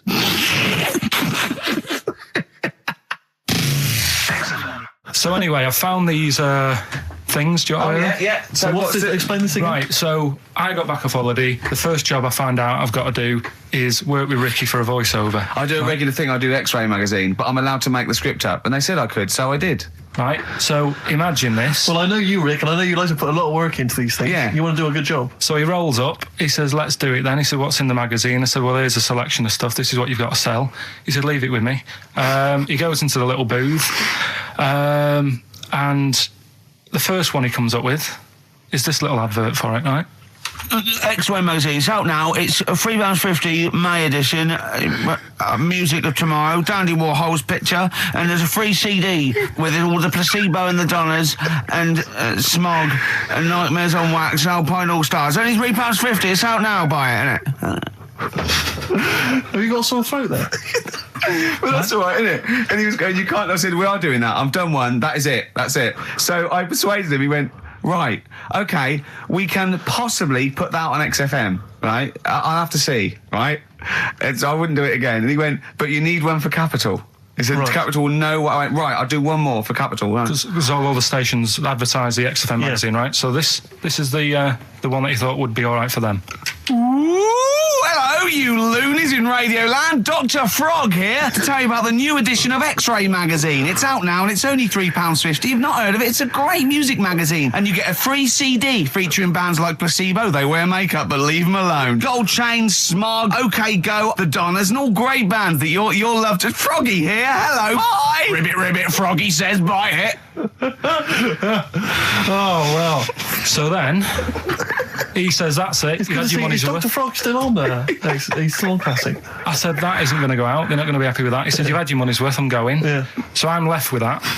I then have to get the bosses in. And because I've let him go, in a way, it's my responsibility. Yeah. So I've obviously thought I've got what I need. I had to play them to the MD. What did he say? And justify. Well, I was sort of thinking if I laugh, he might go, well, I don't get it, but he finds it funny. Oh, brilliant. Well done. So I was laughing. He was sort of thinking, you know, Excellent. is that it? Brilliant. When do they go out then? I think one of them's going out at the moment. Excellent. I think the first one's going out. Brilliant. Well, let's play a great track then. Is it Dr. Frog? I'd like to see Dr. Frog feature maybe on our show more often. Okay. It's on XFM 104.9. I'm Ricky Gervais, with me, Steve Merchant and Karl Pilkington, and a few new characters. Oh, Steve. I can't believe I just that. said, I know you love Moyles and his sort of wacky stuff, and Chris Moore, Edmonds, one of the greats, one of the and greats. Edmonds, and just all Oh, no, the. Edmonds. Well, I'm going to go along the same sort of vein. I've got a couple of. Can I do a little? Can I show you? I'm one? excited. Okay. Well, it always starts with a sort of doorbell. So it goes, ding dong. I go, oh, no, hold on, Steve, hold on, Karl. Who's that at the door? Yeah. Hello. Oh, hello. Oh, look, it's Camp David, the right queer gay. Oh, hello. Hello, you look all gay today. Is that because it's nice weather? Oh, no, that's not what it means. Oh, have you got a girlfriend, Camp David, the right queer gay? No, but I've got a boyfriend. Oh, bye. Right. Oh. Ding dong. Oh, it's another one. Hang on. Another comic. Hello. Oh, look. It's Holy Fuck, the little funny Chinese fella. Wait, that's his name, That's Karl. his name, Karl. Karl. Hello, Holy Fuck. Harold. Right? Yeah, that's fine. So, That's fine. Mr. Fuck, you can call me Holy if you want. No, I'd prefer to call you Fuck. Yeah. Right? You're right. Nothing You're wrong right. with this so far. No. Have you got a girlfriend, Mr. Fuck? Achoo. Oh, you haven't got that SARS, have you? Yeah. No, that's my girlfriend's name. See? Oh, Yeah. that's lovely. Oh, just before you go, Mr. Fuck, I've got two things here. I've got a nice Trilby hat that you could wear, Yeah. or I've got a little lampshade. Right. Right. Which one do you want to put on your head and Yes. walk around? I presume the Trilby. No, but it's not. No. Yeah. The lampshade. Lampshade, of course. Bye. See ya. See you later. Yeah. I thought they were genius. Can I be honest? I'll be honest. I thought they were brilliant. I thought they were. You didn't steal them off Chris. No, Moyles, did you? no. They're original. They're original Sometimes characters. Chris Moyles has done stuff as good as that. I know, yeah, I know, but no, these are all mine. So there you go. We'll be hearing more from Camp David, the right queer gay, and the Holy other Fuck, one, the funny the other little Chinaman. What? All right, Karl. Yeah. Is that your sort of humour? It might not be your sort of humour. You just should have run it past me before you did it. Yeah. What one are you worried about in particular? The not Camp David. Well, say his name. No. Say his name. I'm not Which doing one? that. Well, I don't know The which other one you mean. The Chinese fella. Well, I forget who that was. What was his name? I can't remember. Well, if you can't remember, it can't be that good, so we'll leave it. We won't do it again. Right? I'll tell you what I've got, Steve. Oh, what? Tell you what I'm thinking. Go on. Right. Do you know, like, TV programmes sort of get rested in the winter? Ding dong. Oh no. Hang on, who's this? Oh, Go on. hello again. Not now, Mr. Fuck. We're talking. Bye. Is that Holy Fuck again? Yeah. Okay, Karl. Look at Karl's face. Right, okay, that's it now. I'm not answering the door anymore. Right, okay, go on. Right. Yeah. Ding dong, ding dong, ding No. dong, ding dong. He's trying to get in. You've got. Don't be impolite, Rick. Come on, Rick. He wants to come in. No, it's too late. It's too late. He's gone away now. Go on. Right. Anyway, what I'm Nice thinking is Rockbusters coming back for a bit. What? What are you talking about? He likes my idea. He likes my characters. He doesn't like that idea. If I Go on, what, Karl? no, What? I was going to say if I came up with With what? Name it. with that Chinese fella. What was his name for again? a I keep sketch? forgetting. But do you not think that Columbo looks like he smells? Would you imagine he smells a bit? He's a brilliant detective. Well, but he's got that dog and he smokes cigars, so I imagine he I reckon smells. he stinks. I reckon he doesn't clean his clothes enough. Oh, I think he has. I think he gets up and washes, but I think he I puts just on a think he's crumpled too old mat. absent-minded. I think he's too busy thinking on solving crimes and stuff. What do you think? Do you think his wife makes him clean his pants now and again? I think they're quite a bohemian couple. I'm not sure she's really interested in that. I think she's got her own mind. Maybe she's a painter or something. No, maybe she's losing it a bit, and he's a bit embarrassed by Yeah, it. that could be the truth. And she's probably incontinent, so while she's ironing his trousers, she just all over them, and he goes, Yeah. "Oh God, she's shatting my pants again. I gotta wear them out." Yeah. Yeah, so that's what. Oh, ding dong! Hang Who's on, that? who's this? Oh, hello! Oh, look, it's David Gray, the bent piano player. Oh, all right. I thought it was going to be Columbo. That would be the joy. Ding dong. My wife loves you. No. Hello. Oh, I don't believe it. Look who's turned I up, can't Karl. believe that. Let me see what we've got Is here. Dickie Anderson called in yet? Sadly, nothing from Dickers. I think I might make him one of my hilarious sort Yeah. of comedy characters. What do you think he would sound like? What would he sound like? I sort of probably like that, I think. Ding dong. Hello. Hey, it's Dickie I Anderson. can't believe it. Your show's rubbish.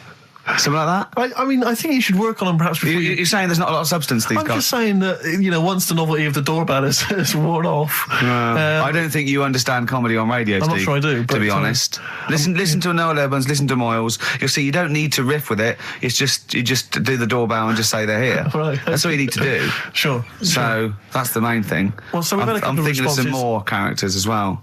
We'll keep working on those. Yeah. Marcus has emailed. He says no to Rockbusters. He hasn't heard it, but it sounds rubbish. Believe me, you couldn't be more right. Well, does The Office sound good as a title? All right. This is someone else. Don't bring back Rockbusters. Please, can we have more Holy Fook? You're not pronouncing it right, Steve. I know. I was just a bit edgy there. Holy fuck, the little Chinese fella. Holy fuck, the little funny Chinese fella. Ding dong. Oh, who's that? Oh, it's a posh bloke who doesn't care about poor people. Hello, Posh Bloke, what are you doing? I'm in my Rolls Royce and I don't like the homeless. Oh, Posh Bloke, don't be a... You want to do the Satire. That is satire. Yeah. There's nothing like It's it. political as well. I'm getting in There's so political many. Don't things. even begin to show off. I was the showing the subtext. foreigners. Some foreigners are funny. I got in the fact that, like, if you notice that Chinese people wear different hats to us. Yes. So that's political in a sense. Yeah. So, if I'd have done a character called Tourette's Boy, friend of the little Chinaman, and it went ding dong. Oh look, it's Tourette's Boy, friend of holy fuck, holy fuck. You'd have been annoyed. Do you know what I mean? Oh, who's your mate, Tourette's Boy? Holy fuck. You'd have been annoyed, wouldn't you? Is that a character from Lenny Henry's show? I can't remember. I can't remember whether it's Chris Moores or Lenny Henry. Yeah, one of them. So a little surprise for you there. That's Coldplay here. They're live through there. Thanks. Can you hear me? Can you hear me? Yeah, brilliant. Do you want to say a few words? Do you want to I'll have a quick word with Chris, lead singer Chris. Chris, good to have you here. Hello.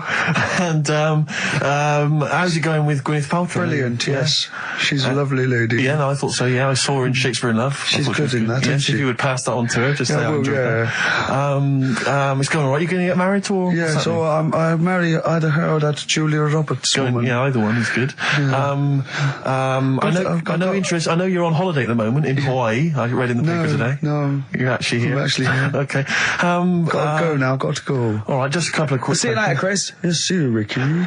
So that's the sort of guests. That's the caliber of guests. We're just trying to up Just things. like Jonathan Ross. We've got guests like Jonathan Ross. That's Coldplay, just popped in. Just pop in. So if you're the Sony people listening, you might Brilliant. want to And we've still got Karl to take off my sock for 20 quid, okay? We're trying to... be interactive. Yeah. I've seen how other DJs do it. They have phones, they go, and how are you celebrating tonight? Oh, we're just going out, Foxy. Have a good time. Here we go. This is, you know what I mean? Yeah. We've got to be, I've guessed, we had Chris Martin in from Coldplay, which is going to be a lot... Well, Chris is still here. Hello.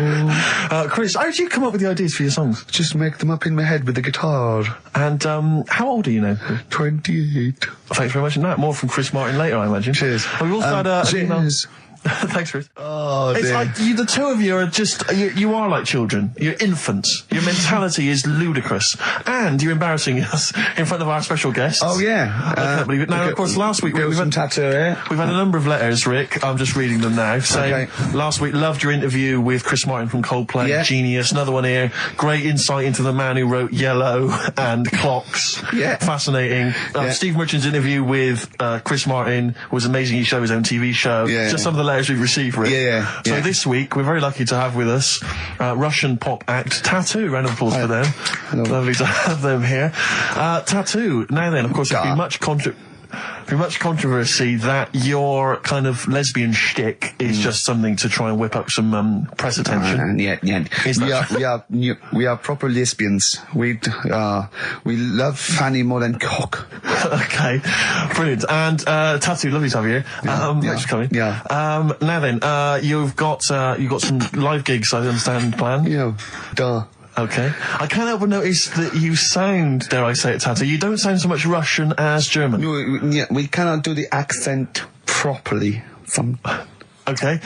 And Tattoo, it's a joy to have you. Thanks for coming down. Yeah, and finally, thank your lesbians would, for instance, either myself or Karl be able to convert you from your lesbian ways? We like the muff so much that the knob is no good for us. All right. Well, thanks very much, Tattoo. Yeah, thanks, Tattoo. Thanks very much. Cheers. Yeah. Extraordinary. So- Next week, share. Brilliant. So if you've got any guests, special guests you love us to interview, then let us know. Ricky.Gervais@xfm.co.uk. And we'll try and get there. Oh, dear. Play a metal card. Rockbusters answers next. I was going to say, well, do you want to do that? No, let's do it next. After the Just record. was going to say something. What were you going to say? About gays and that. What? In a bit. What were you going to say? Well, we'll look forward to that. I mean, can you imagine what we just played? Or in fact, can you imagine the last 50 minutes on Radio 1, on The Breakfast Show? Well, we can pre-record it though, so I wouldn't have to get up early. Sure. That's not your point, is it? That's not really No, it. your point is the quality of what we're doing, not well how early it is. Sure. Get it. What yeah. would you provide, though, Rick, if you think if you went to Radio 1? What sort of... Because, I mean, obviously... Wank, oops. I can do all that. Because, I mean, obviously, our time at XFM is going to basically... We're running on empty, aren't I'd be the furry shreddy. we? Right. Yeah, so I'd get that. Would you have some wacky catchphrases? I think I would. You'd bring back Holy Fook, presumably. Holy fuck, yeah. Oh, ding dong. Oh, hello. It's my little Chinese neighbour. Hello. What's your name? My name is Holy Fuck. Hello. Look at Karl. He looks just going, oh, I don't know why you didn't even do the Chinese accent. That's so. Well, that'd be racist. Okay, sure. I mean, yeah, Sure. it's just his name's Holy Fuck, and there's nothing Nothing wrong with that. funny about that. So yeah, you'd have that. You'd have that. crazy comedy characters. You'd probably have some wacky quizzes. Yeah. Oh, look, it's Dirty Old Queer. Hello. No, I'm not. He's a new character to me. I'm quite excited. He sounds very modern and contemporary. Yeah. A new spin. Yeah. On an old idea. Yeah. Just tell us a little bit more. Oh, wow, he's an actor, isn't he? And, Right. and he likes to, take it up. All right, well, that's just, if anyone from Radio 1 is listening, and Yeah. they've listened to Dominic Mohan in the paper, they thought, yes, you're right, we need some new blood at Radio 1. Ricky Gervais has got a myriad of comedy characters. Yeah. Whack, whack, oops. I can do sound You can effects. do sound effects. So- you can probably do funny voices like Chris Moyles, couldn't you? Yeah. Wow. Not as good, but I mean, I can... What about comedy songs like Moyles? Again, not as good, but I mean... Do you remember when Moyles rather hilariously changed the words of This Is My Moment by Martin McCutcheon to This Is My Motor? We listened to it, though, didn't we? Unbelievable. I mean, when he was doing a competition, this was pathetic, wasn't it? We were listening to Radio 1 once on our site, and I don't know why, we just wanted to, I think it was research, wasn't it, for the office? Yeah. And he was doing this, he had to phone in with... We were listening to idiots. And No, I'm not saying that.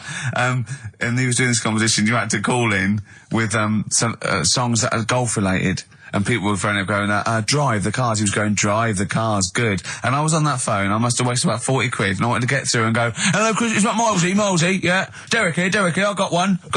Oh, go on then, Derek, what is it? Something like Spandau Ballet with golf cart and that.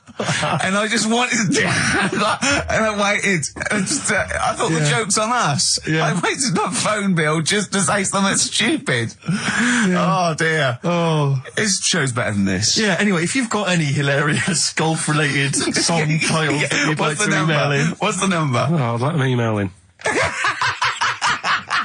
ricky.gervais@xfm.co.uk. What would a song title be if perhaps we were doing something about, I don't know, air travel? Yeah. If you've got any crazy ideas, email in. We'd love to hear them. Yeah. Brilliant. I've got a thought of another golf one. Okay. You know, Duran Duran?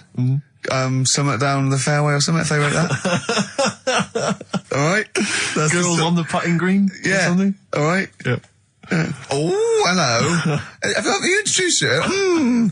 My name's Holy Fuck. I'm Dirty Old Queer. I could do all that. Ding dong, whack whack, oops.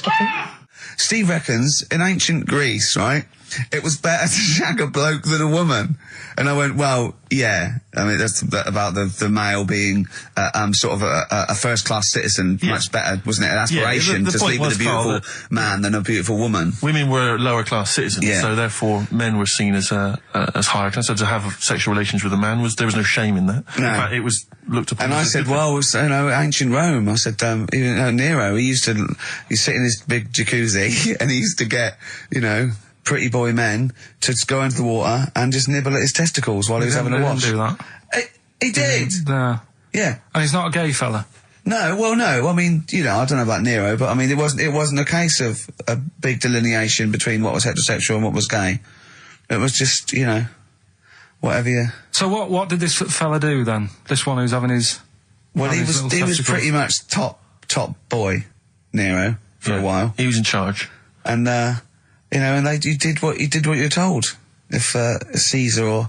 But why were people going round there? Why didn't they go, oh... No, they weren't dropping in.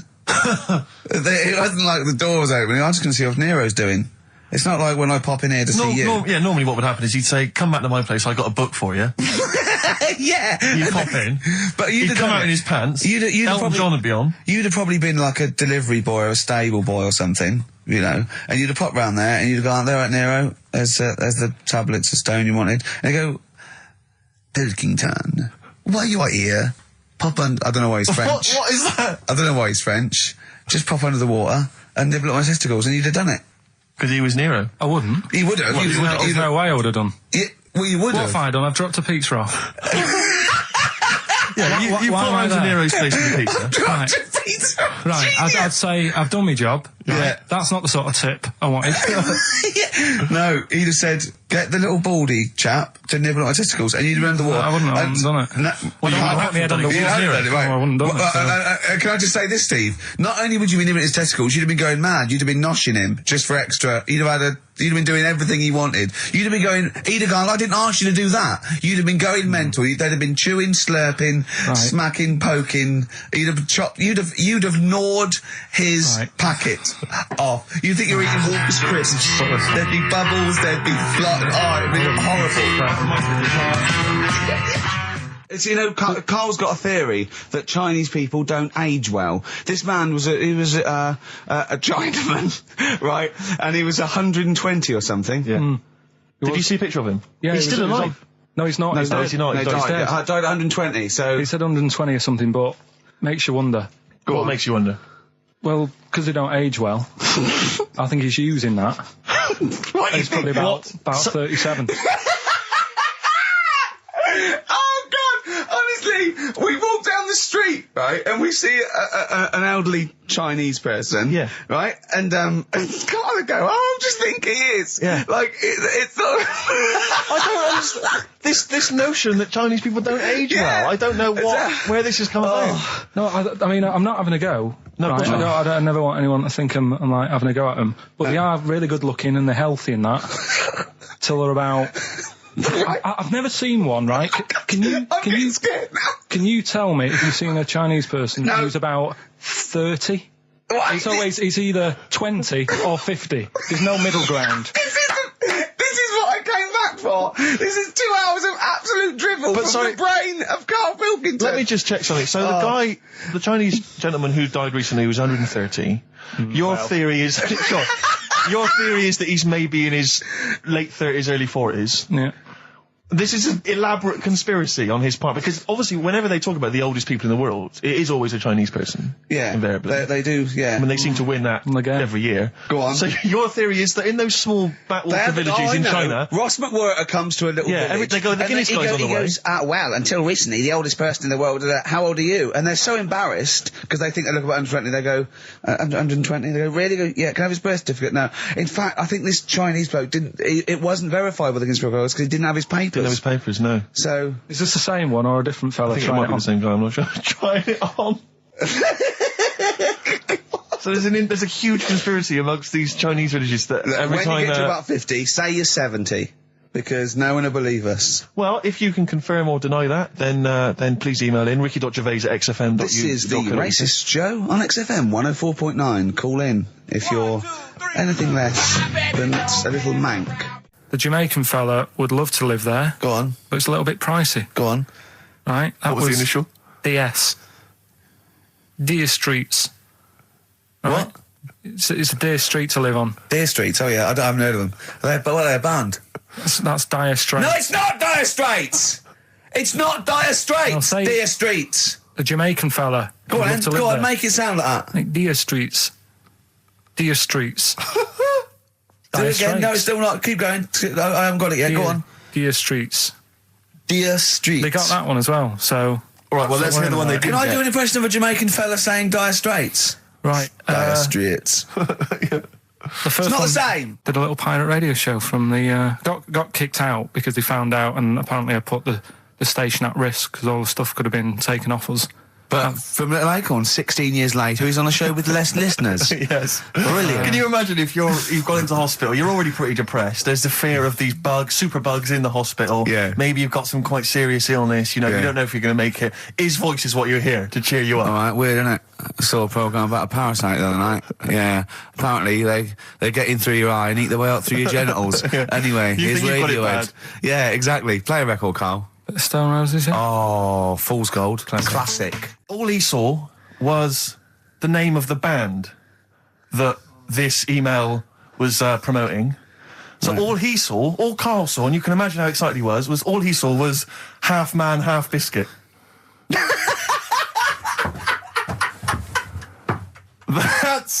That's all he saw. I've never seen anyone so excited. Oh, God. It was actually just plugging the popular joke novelty band. How Half you Man, Half heard of them Biscuit. then? No. Imagine how excited he was. That is fantastic. Half biscuit! Brilliant! Mr. Garibaldi! Oh, half man, half biscuit. That is genius. Oh, amazing. I just saw it, and when you closed it again, Yeah, but the thing is, if he hadn't have told you that, and he'd have erased it, next week you'd be saying about what they've done in scientists, they've cloned a man with a biscuit. He's got currants for eyes. never go swimming. What?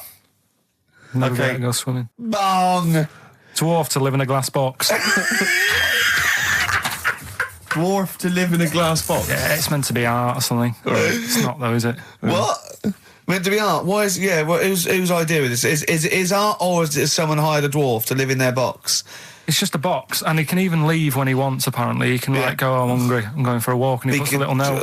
If it's Damien Hirst, he might end up in 4 bits. So just be careful. But to me, that's like that thing when I said to you about the woman in the jar. What woman in the jar? The woman in a jar, they go, oh, come and see the woman in a jar. And Yeah, then it's it a big turns jar. out it's a big jar. So Yeah, it's it's a like, big well, jar. put me Yeah. in there as well then. Exactly. It's not yeah. special. Yeah. And that's the same with him. It's a big box, he's a small fella. What's good about that? What do you want to do, though? To compress matter? But hang on, it's not a world record-breaking attempt. It's supposed to be art.